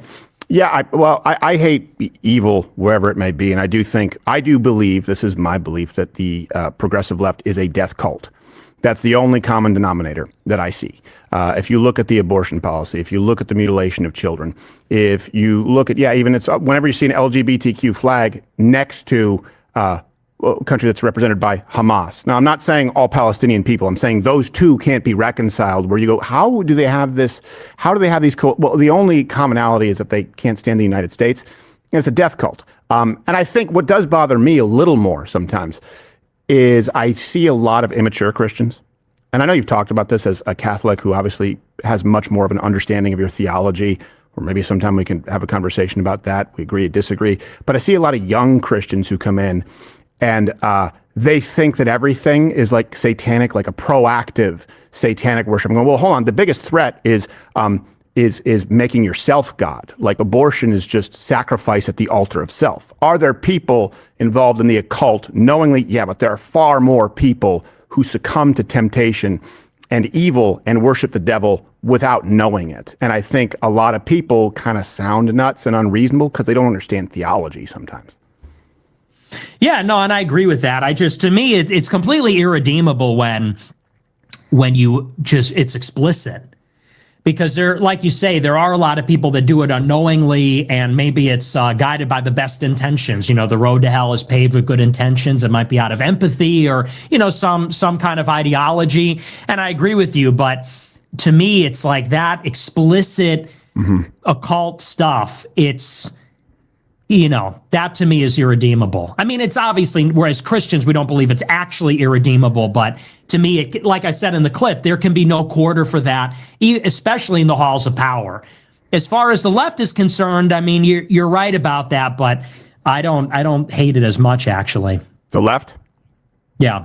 Okay. No, I do. The left is evil. I agree with you, but that other stuff is just on its next level. No. Obviously, anyone who's like, you know, doing a bloodletting devil worship ceremony is the worst. I'm just saying that I believe the left in general is an evil movement and ideology.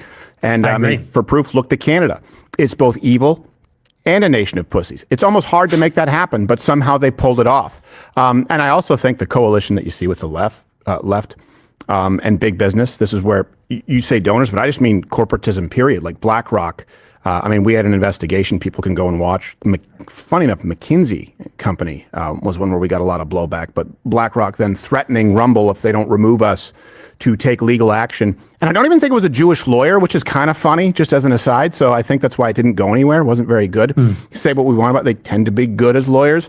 That is a really unholy coalition and leads to a lot of our problems with big tech and censorship. I will say this. I find that I agree with you on a lot. And I know you have a lot of time. I don't want to take up too much of your time. I don't know if you saw Coleman Hughes just released this whole thing on you last night. Did you see that? I did. Yeah. Yeah. And it seems to me when I saw that they have some sites set on Rumble because they started bringing Rumble Nick. They said it was said like 20 times. And of course, I believe Coleman Hughes works under Barry Weiss and CBS, and they spend a lot of money on YouTube, would have a vested interest in alternative platforms going away. So that kind of raised an eyebrow, and I want to look into it more. But he did say that you, Nick, you'll give one face to the audience on Rumble, and then sometimes a different face when you go on podcasts and moderate quite a bit. Do you think you've been doing that here? Because I know you'll say, well, I could take that back, or do you think it's this is fair and it's consistent? I think I'm being fair. Okay. You know, they've been saying this about me for 10 years, where they say you're presenting a more normie-friendly face. I would just say I'm a three-dimensional human being, and when you watch a show, it's a performance, and it's me, as you know, well, maybe because you got other people, but for me, it's like I'm in a room by myself, and when I do a show, I'm just talking to myself, and when I'm talking to myself, you know how it is, you get whipped up, and you make jokes or use hyperbole, you're being rhetorical, like that tends to happen. Then when you're in a serious conversation where they say, do you want to kill everybody? You're like, no, like here I was joking, or here I meant this. But no, I think that's a dishonest characterization of it. Yeah. Well, let me ask you. You've said one time, I think you were giving an interview. It was funny. You said sometimes jokes don't land, and you just were straightforward about it. I know that all too well. Believe me, a crowd full of drunks in Schenectady will let you know when you're 19. Let me ask you, like, what in your mind when you're doing it? Like, what's the perfect joke? I don't know for me, it's if it makes me laugh. Yeah, I mostly do my show for my own sense of humor. Like the things that I say, it's because I think they're funny, and I literally can't help but I have to say it, and I make myself laugh. And so to me, the best jokes are the ones that I laugh out loud if I watch the clip. Okay. And do you ever write a joke, or do you ever think of a perfect structure? Or this is just sort of, you mean these are sort of joking statements? I don't write jokes. It's all extemporaneous. So if I think of something funny, like you know, just like a funny scenario or a bit, I have to perform, and I have to act it out. And sometimes the edgier, let's be honest, if it's edgy, it's funny. Right. That's in my opinion. I mean, I've always had an edgy sense of humor. If it's a little offensive, it's a little bit sharp. Or if the audience doesn't like it, sometimes I like it more if half the audience gets really mad about it. Yeah. That's rage bait, you know? So I understand. That's actually the only reason I have people in the room, because I talk to myself all the time. So it's just so people don't think I'm crazy. Because I don't know about you, most of my ideas usually come to me in the shower or driving. And I think it's that sensory deprivation, right? You ever drive and you go, wait, where was I for an hour? And you have a bunch of things you have to pull over and write down? Yeah, but it's almost like if you're doing something, it like frees a different part of your mind, you know? Because if you're not doing anything, if you're idle, you're a little too in your head. So that's how it works. Yeah, I think Norm Macdonald said once, he said the perfect joke is where the punchline is the exact same as the setup. And he had a joke about Julia Roberts marrying Lyle Lovett, and the punchline was just when they realized that Julia Roberts had married Lyle Lovett. Like, that was just the punchline. But to me, I think in topical stuff, because I've caught a lot of flack for jokes. And I believe at one point, Matt Walsh even joined, like a bunch of conservatives joined and gave me crap for a tweet. And this is why I say I feel compelled to defend when I go, well, hold on. Even if it's not a joke, it's a statement made in jest. I'm using the term broadly. The one I wrote was, I said, and it was in response to Lena Dunham back then, if an angry feminist is raped in a forest, but no one there to hear it, is she still heinously unattractive? And people got so mad, and conservatives saying, we have to be better than this. I was like, that's a solid bit. Yeah. Like, I don't, and then Anna Kasparian, who's been welcomed into the fold with open arms. I don't know why. I was called a garbage person. One of my favorite jokes that I ever wrote, and a lot of it is not necessarily written, was, remember Christine Blasey Ford and Brett Kavanaugh? That was a big thing. Yeah. And it was something like, the setup was like she accused Kavanaugh of attempted rape in a letter to Dianne Feinstein. And I'm paraphrasing. And the letter that she gave to her psychologist contradicts the story that she gave to the New York Times. And that contradicts the story given to her attorney. And the attorney version contradicted with the story that she had given to the authorities, who are still, it should be noted, pursuing the distinct possibility of her being a, quote, dirty, lying whore. And Anna Kasparian goes, I'm better. That's a garbage person who would make that joke. It's just a fact. Christine Blasey Ford was a dirty, lying whore. There's not much more to it than that. Let me go. So on that vein, this is, and I want people to know, don't take this out of context. I want to run some clips completely out of context, the way they have been run as hit pieces on you, so that you can clarify. So this is going to seem really shitty, but I know that people have seen these, and I probably already know the answer, so we can have a bit of fun with it. Here's one that people might have seen. They use against you that the dating is gay thing. If we're really being honest, never having a girlfriend, never having sex with a woman, really makes you more heterosexual. Because honestly, dating women is gay. Having sex with women is gay. And having sex with men is gay. And it's all gay. And if you want to know the truth, the only really straight heterosexual position is to be an asexual incel. Now, I have to treat this with the seriousness it deserves. Do you believe that having sex with a woman is gay? Because some could argue that intercourse with a woman is the most heterosexual thing that someone could do. Well, you would think that by definition. But yes. At the same time, it's the closeness with women. I sort of see women as like the abyss. And it's like the longer you stare into them, the more they stare back into you. And that's an experienced woman. Yeah, I mean, a lot of these like hypersexual men, they become more like women. They become a little more gay. So yeah, we have to acknowledge there's something very true there. Something very true. Well, I think the reason people also use this, and it really bothers me. They go, Nick is an incel. As I understand it, you have always said that you are going to be waiting until you're married. So they take something that's a virtue and use it against you, combined with, I think what you just said was in jest, and go, he's an incel who's gay. Well, the incel thing is true. I mean, women hate me. Women can't stand me. I'm 5'9". I'm 5'9". Women think I shouldn't exist. That doesn't matter. They think I should be dead. Yeah, I can see you right now. You've got big hands. No. You have notoriety right now, my friend. You just go do some live shows. They'll be throwing themselves at you, but still maintain that virtue. You have to learn to swat them away. Don't stare into that abyss. You're right. But no, that's what they'll do. They'll go, this is, you're not, that's not true. You're not an incel. Not at this point. You choose. You're a choose cell.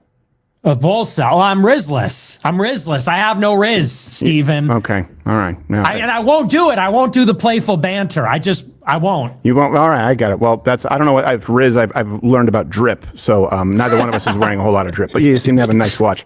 Thanks. This is the other one that people have talked about. I think it's is this the one with Destiny? I don't know. I put these because they're each like a few seconds. So I'll just play it because people go, ask them about this, and then you can clarify. Again, I assume all of these are in jest. I'd be remiss if I didn't bring it up because then people are like, I can't believe you let him get away with it.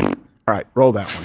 They want to get the Medal of Honor, the Congressional Medal of Freedom, because they went out with some average woman and had a couple of kids, and they live in some house where they're watching Disney Plus, and you go to the farmer's market. It's a revolutionary act. I don't think so, Buster. Like, we need to go at the center, and that requires real dedication, real sacrifice that, yes, might involve actually not having kids for some people. You know, does it ever cross people's mind that in a war, young men die? Is this any different? Is sacrificing a family life different than dying in a war for a political outcome? I don't think so. And I'm sorry, that's the wrong clip I meant, but we can address that one too. The clip I wanted was of Destiny, about him being based or something. But that one is one that some people obviously would say to bring up because us being replaced, and by the way, I'm not using the term replacement theory because just like nationalists, the left tries to coin that, that advice would maybe fly in the face of fixing the problem of us being replaced demographically. Yeah, I hear that all the time. And I don't think the solution to demographic replacement is everybody that watches my show has kids. Because even if everybody watches my show has kids, it doesn't solve the problem. It's a political problem. Like, why is our fertility rate low? It's a policy problem. And it's a societal-wide problem. And so I don't like the idea. It's sort of like, you look at how society is, people go, oh, well, if you don't like the way your city is, go move somewhere else or go do something else or change it to voluntary. I know who you're talking about on that one. Yeah, I mean, but there's a lot of people that say that. And I think it ignores the reality of politics, which is that if we want to change society, we have to change politics. And a lot of people like to say, no, just be the change you want to see in the world. I don't believe in spontaneous action like that. I think that you do actually need people that are going to need to fight a very difficult battle. And some may have families and some might not, but they have to put the political cause first. And then you can change society by changing the capital. And so that, I really don't like when people say, oh, well, if we all just had kids at the same time, it's like, okay, but who's listening to this? Like 10,000 people? The fertility rate is low globally, and so it's going to need to be addressed by the state. Yeah, I think people need to do both. Not that I was going in the silly direction, but not to go back into the serious direction. I think people need to do both, and even people who go to war can do both. And I think that you actually can see, it was Andrew Breitbart who I kind of came up under his tutelage because I was just a comedian and he had big Hollywood back then before it was Breitbart trademark anything. And he said that everything was downstream from culture. I've heard people say both downstream and upstream. I'm not sure which is correct. But I would argue that's true. And a big reason that birth rates are low is because culturally we have been bombarded with that for a long time because the world is going to end and it's morally wrong, right? Population is a problem. Overpopulation. That's what we were told for a very long time. So it justified, it was this confluence of that along with the feminist movement and sexual liberation, the idea of taking control of that. And we really saw an anti-natalist country. So I do think culturally it's important. I agree with you. I don't just think be the change you want to seek. I think you need to have a plan and a prescription. I would include in that encouraging people to have families, especially native-born, not feather Indian, but native-born Americans. No, I totally agree. Yeah, I totally agree with that.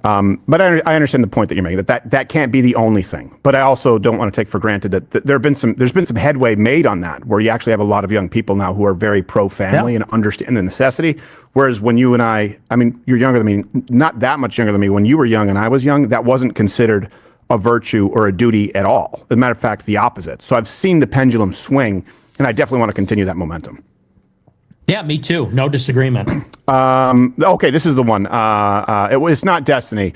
It's something about the young milk that people run and go, you got to ask them about it. Okay. Right when the milk is good, I want to start drinking the milk. Same thing goes with women. I don't want to turn 30 and find some 20-year-old, 29-year-old woman that I have something in common with, and it's like, hey, properly aged, like wine. Women don't age like wine, they age like milk. Okay, so the last part, everyone says. The first part, people go like, You want that milk when they're young? I mean, we just did a whole segment on Rosh Hashanah where Indian men suck on their own mother's tits as part of a wedding ceremony, which is another reason that we should import none of them. But it was a joke, in jest. People are saying that you actually, you want young women so you can suckle their milk. Oh, well, no, they are the milk in the analogy. It's not about they age like milk. No, of course not.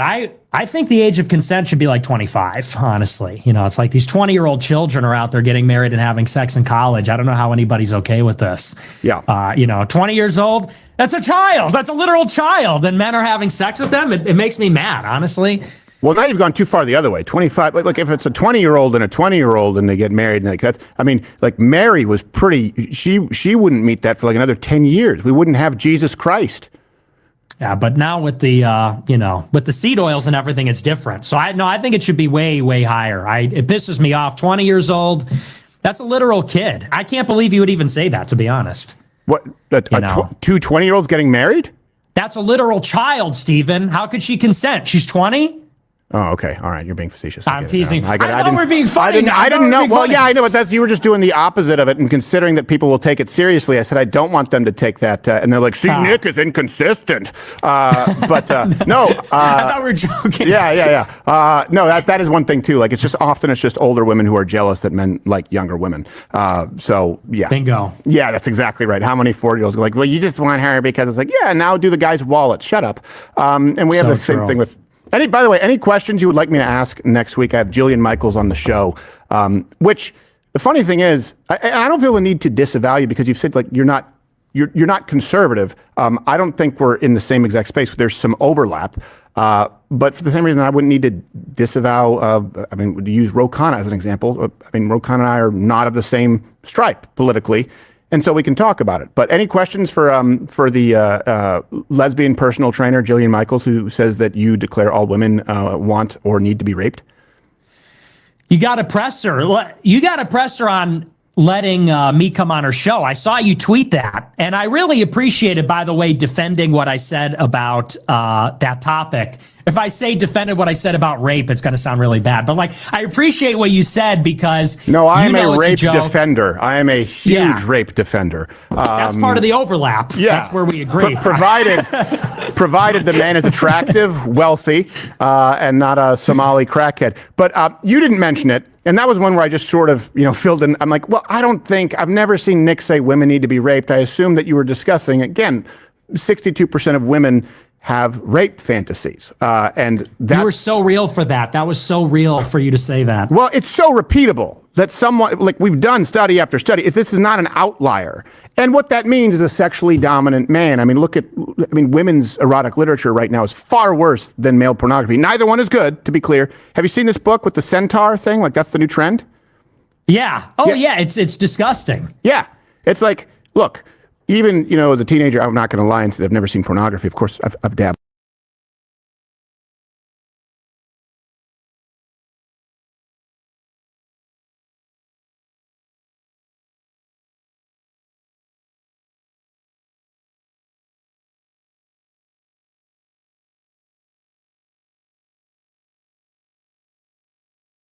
We live in the 21st century. And it's terrible. We all fall short. But usually it's a naked man having sex with a naked lady. There's no centaur cock. No centaurs. Yeah. Well, in 50 Shades of Grey, that was like 10 years ago. I know. And now it's advanced. Now it's like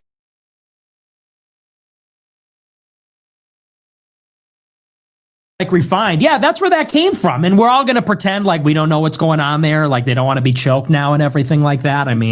Yeah. So you were real for defense. No one wants to talk about it because it's uncomfortable, but it's true. Well, because Christians will come down on you too. And that's the problem too, is if they're like, oh, you shouldn't talk about it. It's like, so what? So we're supposed to address and combat evil without addressing it. Every now and then a lady's a little bit like, hey, you need to choke. Come on, guys. We all know this. So just read their books.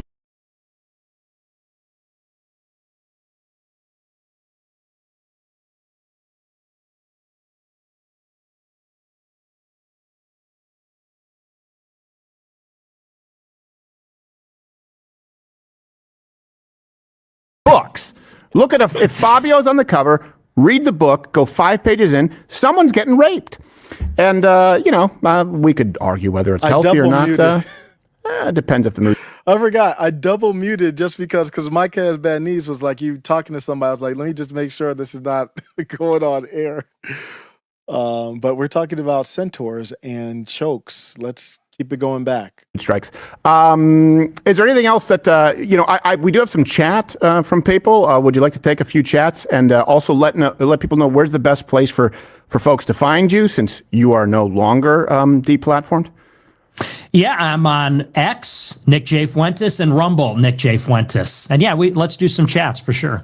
By the way, I think you and I agree too. Elon Musk done a lot of good things. I'm glad that he, X, potential antichrist.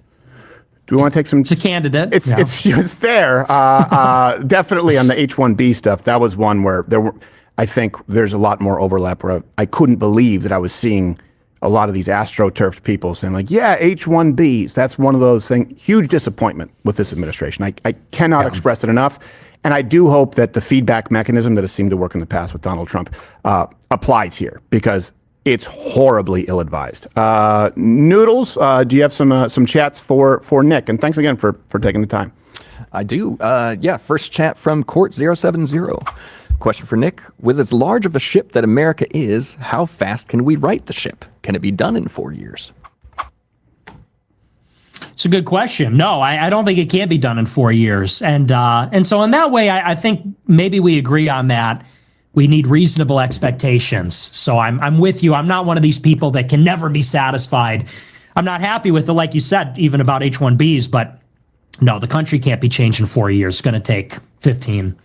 Yeah, I would agree. It could be destroyed in 4 years. I would say that it's a lot easier to destroy than it is to build something. And that's why I think these conversations are important, no matter how much we disagree, except for people who call for the actual death. That's I say that's my standard when people go, because someone said, I can't believe you would have Nick on when Steven Crowder, you say that you would never have someone on who calls for the death of anyone of a political stripe, because Nick has called for the deaths of all Jews. I'm like, well, by the way, I don't fully agree with some of the things that you say about the Juifs, as we call them in French, but I've never heard you call for the death of all Jews. When I'm talking about people like Hassan Piker Destiny saying political violence against my opponent, that's a line, because I had an imam on my show who called for my death, and it got pretty dicey. I was like, I'm not going to do that again. That's my standard. All right, I think that's a fair question. Next chat. All right, next chat from Ignatum.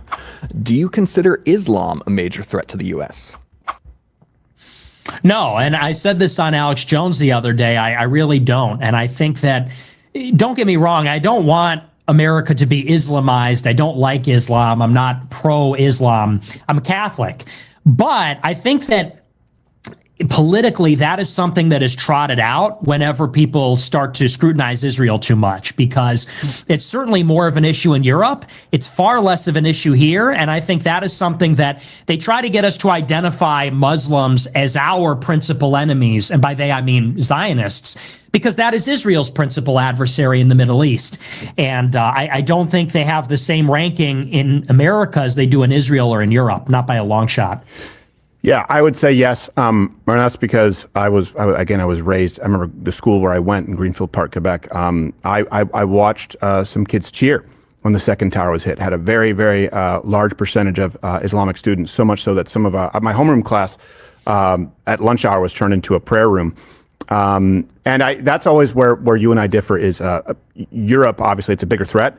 That's why I don't want us to emulate Europe, and Canada emulates it in a lot of ways as far as the parliamentary system and as far as the sort of multicultural mosaic, to use their term.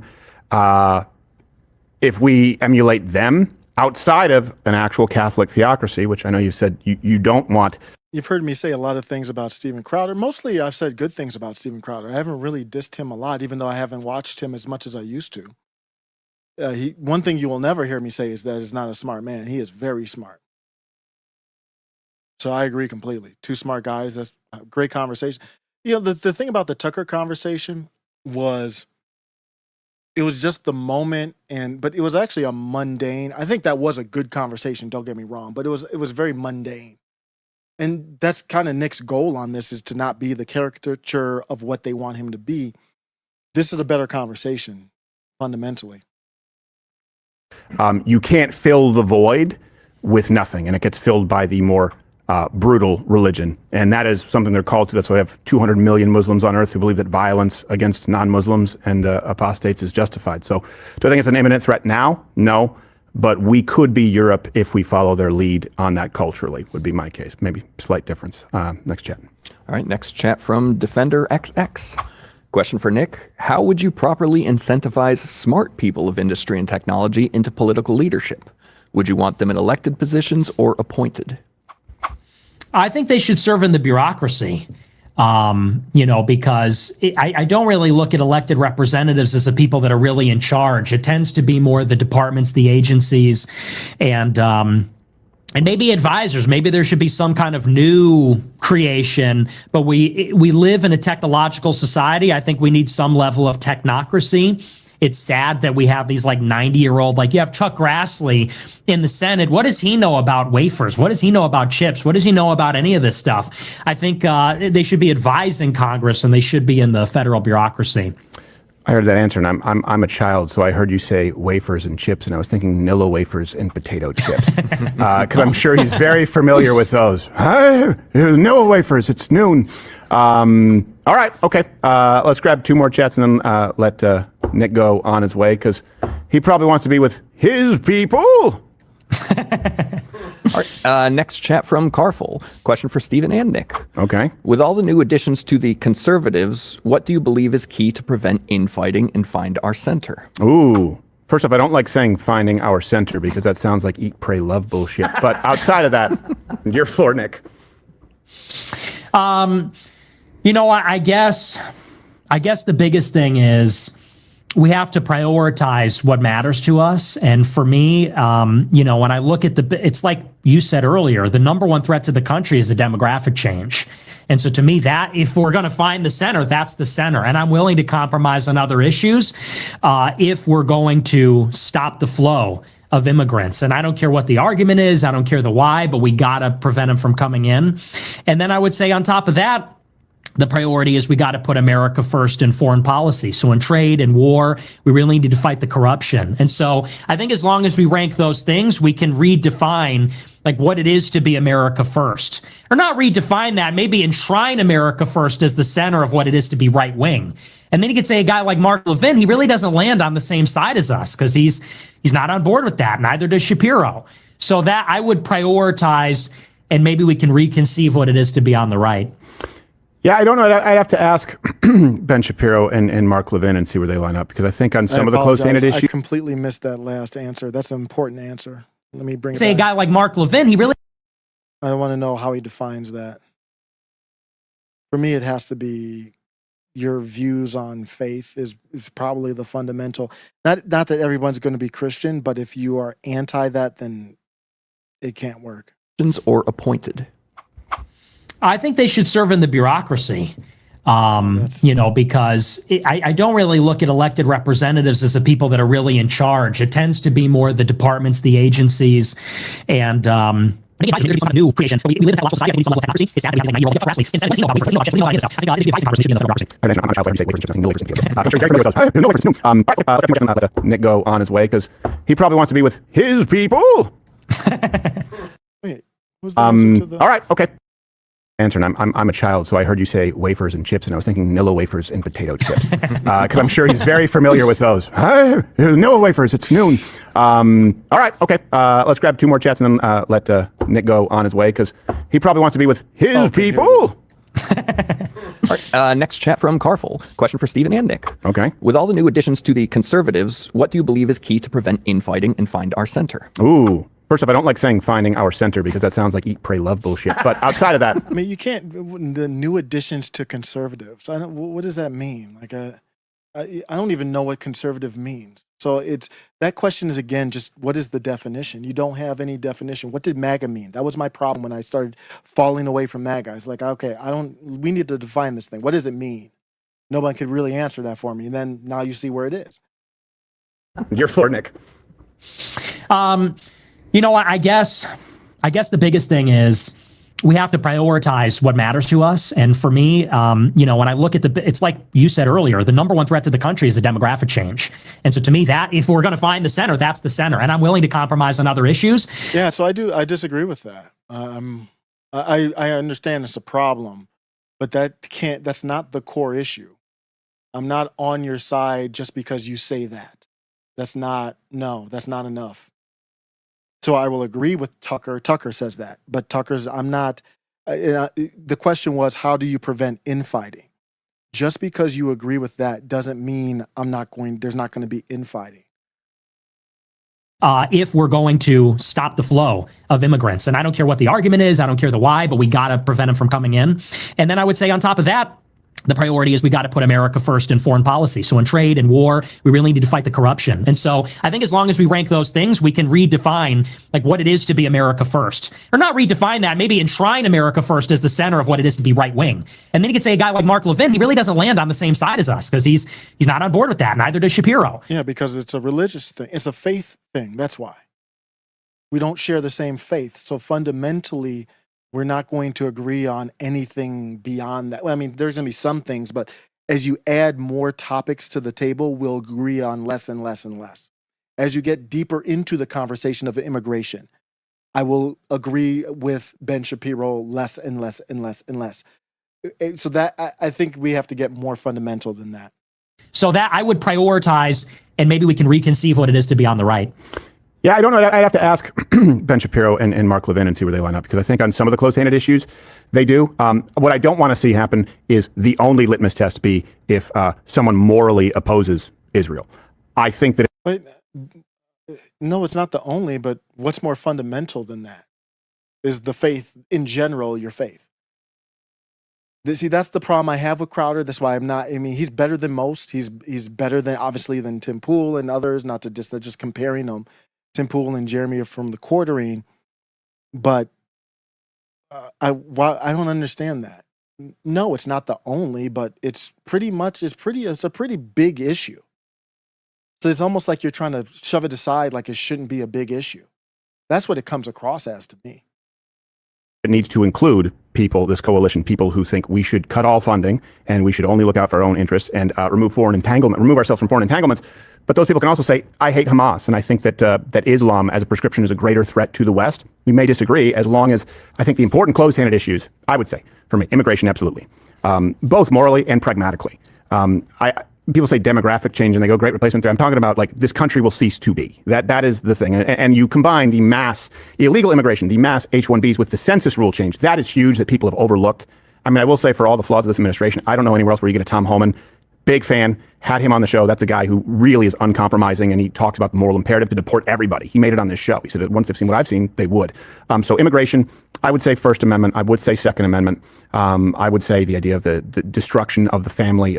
We have to end anyone who pursues that, can't be a part of it, and then see what kind of a coalition we can build on that. But I don't go along with people who go, we can compromise on all these other fundamentals, provided it's just immigration or Israel, because you can find some people who are to the left of everything on those. They can't be in the coalition if they're not on board with a strong immigration plan.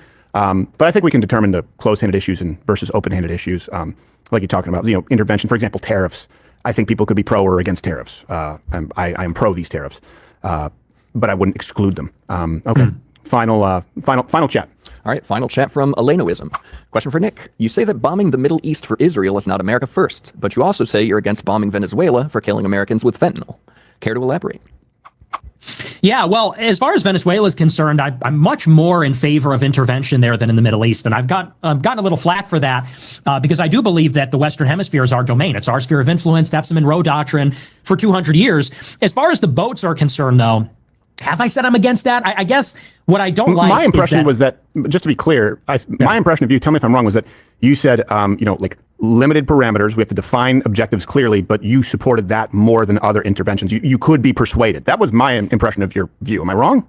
100%. Yeah, Okay. 100%. I mean, the only thing with the drug boats is it's a lie that Venezuela is responsible for a lot of the drug trafficking. That's just a pretext. And I don't even mind that. Like you said, I could be persuaded to support an operation as long as it's clearly defined, effective. If it works, I like it. Like if they're able to get Maduro out and we get a good guy in, if they could do that and they know they're in the NSE, then sure. But I'm very hesitant because regime change doesn't have a good track record. But we do have legitimate interest here. So I'm not opposed to intervention on principle. Yeah, I would say Just for the record, this is where I separate from Nick as well. I'm not against intervention at all, but I am against violent intervention. I am against China doesn't need to do that. Why do we need a violent overthrowing? Who is this really for? Objectives aren't clear. No. So I don't support anything that funnels more money. We can't track this money. We don't know what's going on. The military just does these attacks all over the place. We didn't get congressional approval. What is the purpose of this? They're not a threat to us. So you need to sell me on it. He hasn't sold me on it. And there's no way you could sell me on it using military. If you want to use diplomatic forces to do something, that's a complete different thing. And even then you would have to sell it to me as to why. I am fine with basically working out a deal. I thought Trump made deals. Why can't you make a deal that's better than what Venezuela is getting with the Russians? What's wrong with that? That's how China does their imperialism that way. So the money isn't all funneled. Of course, they have great defense and all that, but some of that is funneled back into the infrastructure and for the country. So I don't agree with the military. Why? The military should be defense. That's why I was against the naming it Department of War. No, why? It should be for defense. Only if we need it. Why are we meddling up in Venezuela? We don't have a compelling argument otherwise? So I digress a little bit from Nick there. I guess a lot of bit. I'm against violence.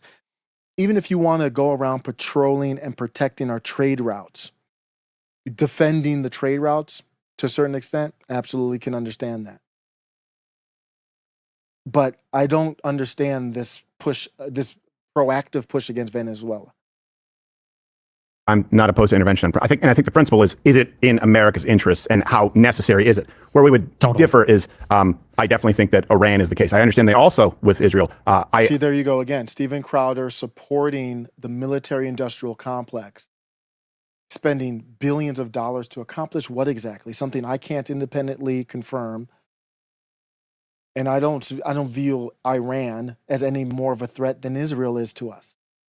So I'm out. Just take the proactive military use off the table. We'll never support it. I know that your view of Iran is different. You think that there's sort of a safeguard against Israel and nuclear Iran. I think that there's a reason that no nation around them, including people who would be more in line with them, want them to have nukes ever. But I think that the principles, now we may disagree on the target or the place. I think first off, the principle is to be very, very hesitant to do it. And it goes through the filter. Is this serving America's interests? Because libertarians who act like there's no intervention that ever serves America's interests, well, that's silly. Yeah, so I'm not a libertarian. I'm not even a non-interventionist. I'm with the lie. So Micah Asbani says Venezuela is a lie. Absolutely. I should do a deeper. I've touched on that actually over the couple of years. There's some leftists that do good work on that. But I actually agree with Nick that I don't care that it's a lie as much as I don't understand the benefit for me. What is, if Trump is going to lie, what is the benefit for me and you? That's what it comes down to. If there was benefit for me and you, I actually wouldn't mind. I wouldn't probably care about the lie as much. But I know they're connected, but I'm still separating them out of principle. It's just got to be America first, and then we could do whatever we want. Yeah, well, yes, pretty much. And Venezuela, yeah, you're right. I don't think a lot of people are being killed from fentanyl from Venezuela, but I will say, like, I also, again, culturally take an interest in, like, remember Code Pink? Remember them? Code Pink, the name rings a bell. Who exactly. are they again? They were the yappy. It doesn't matter if people are being killed by fentanyl from Venezuela. I don't care to argue that. I can't independently verify that or not. And what does it have to do with anything? So we're going to be running around the world bombing people? What about China? China's participated in a lot of stuff in other countries. That doesn't make any sense. So that's not good enough. What's in it for me? That needs to be clear. Bitches who would show up at anything war. George Bush, it was coat pink everywhere. No war for oil. Disappeared with Barack Obama and the drone strikes. Then kind of reappeared. You're just like, well, hold on a second. Where did they go for all this time? But I also look at these Venezuelan drug boat busters. And by the way, they're also largely China funded, code pink. So that always takes place. I would argue that China is probably a primary threat. Or not argue. I think we're probably on the same page. But these are one of those stories where culturally, when you tune in, and that's why I always have CNN on live every day, and I go, see nothing up my sleeve, so people know we're live, because you and I both know a lot of people say they're live. They're not live in this industry. Right.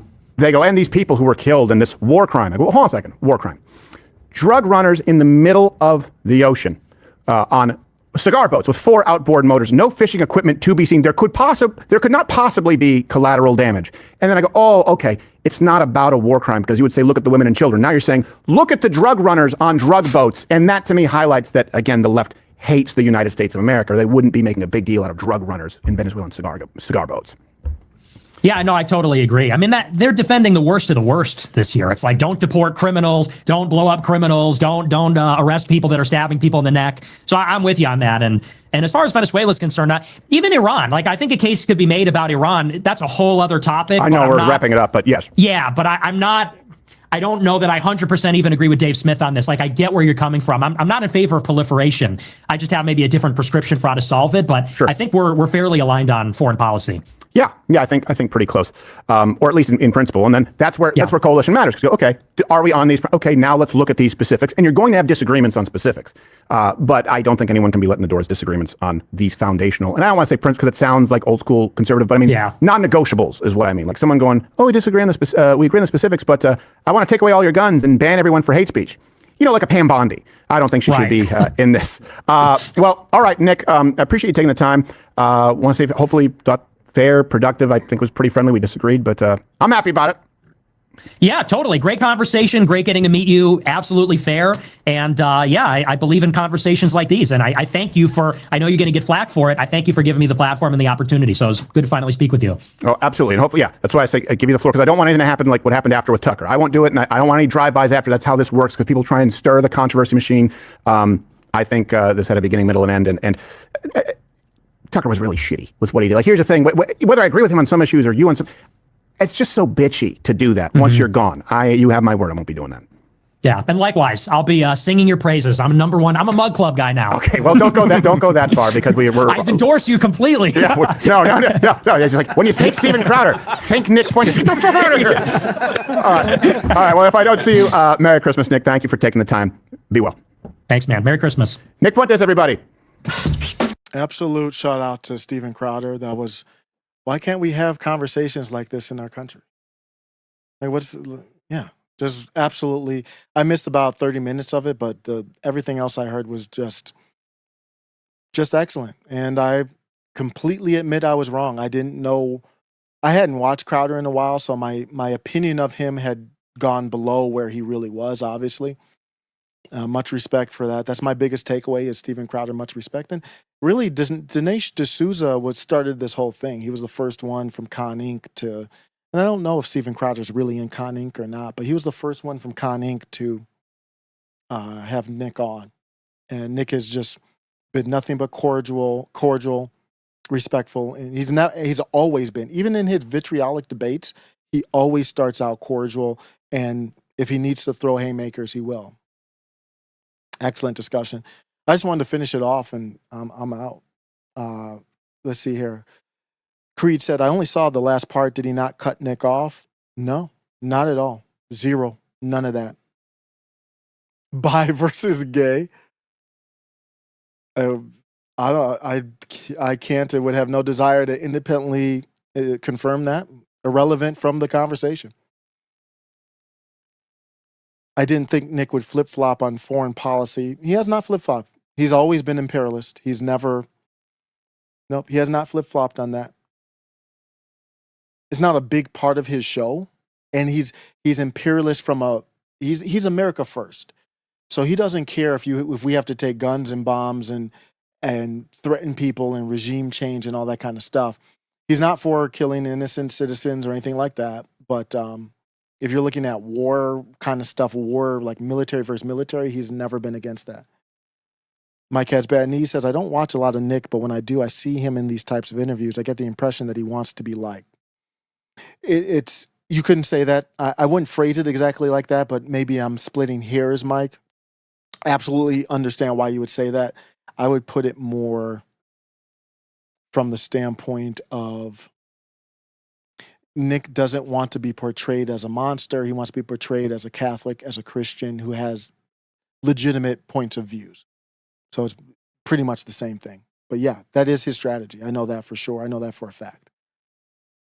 And that's how he is. He's not acting to do that. That's just how he is. And he's matured. A lot of the clips you're seeing are, I can comment on any Nick clip that has gone viral. Those are clips from, 6 years, 7 years, 5 years ago. He's matured. The set's matured. He's matured. The movement has matured. The Groypers have matured. They're all getting older. Mike says it's a positive sign that the war in Ukraine is coming to an end, but the military-industrial complex needs to keep being fed. Absolutely. No, I'm not out on the military, period. As far as proactive stuff, nah. Even the defense stuff, they use false flags for it. So even there, you have to be careful. But that's the only time I have a discussion on it. They say Nick has a Grindr account. How would you know that? Creed says he said he wouldn't agree with Dave Smith on Iran. Or did I? No. He's a lot of people don't know. Nick is imperialist. I've seen people on the left who just started watching him. Nick is not against using the military. Never has been. But I think his take is kind of like mine, even though I'm totally out on military use proactively. It's what's in it for America. So when you look at the Middle East, bombing women and children in the Middle East, in Gaza, what is in that? I mean, from a Christian standpoint, it's wrong. So he's against that anywhere, everywhere. Guys, he's a Christian. That's not a joke. That's a true thing.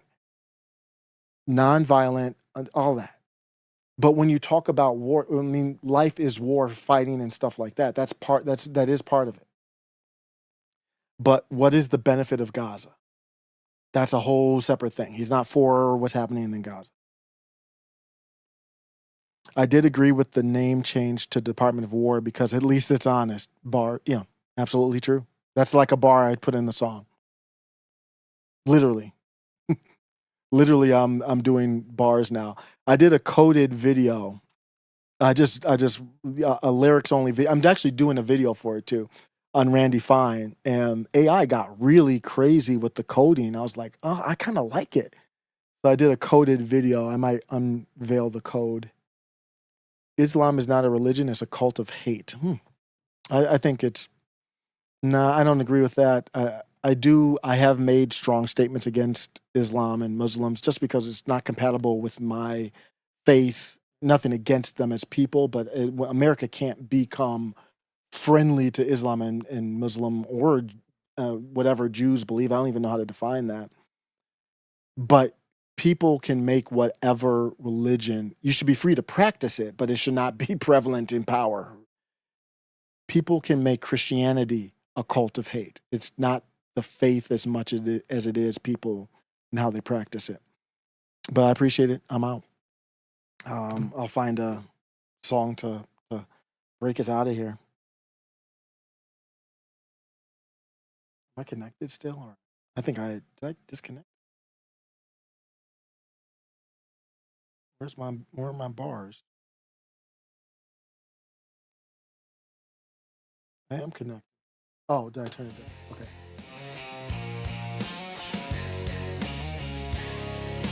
Now I'm out. Thank you all. Peace.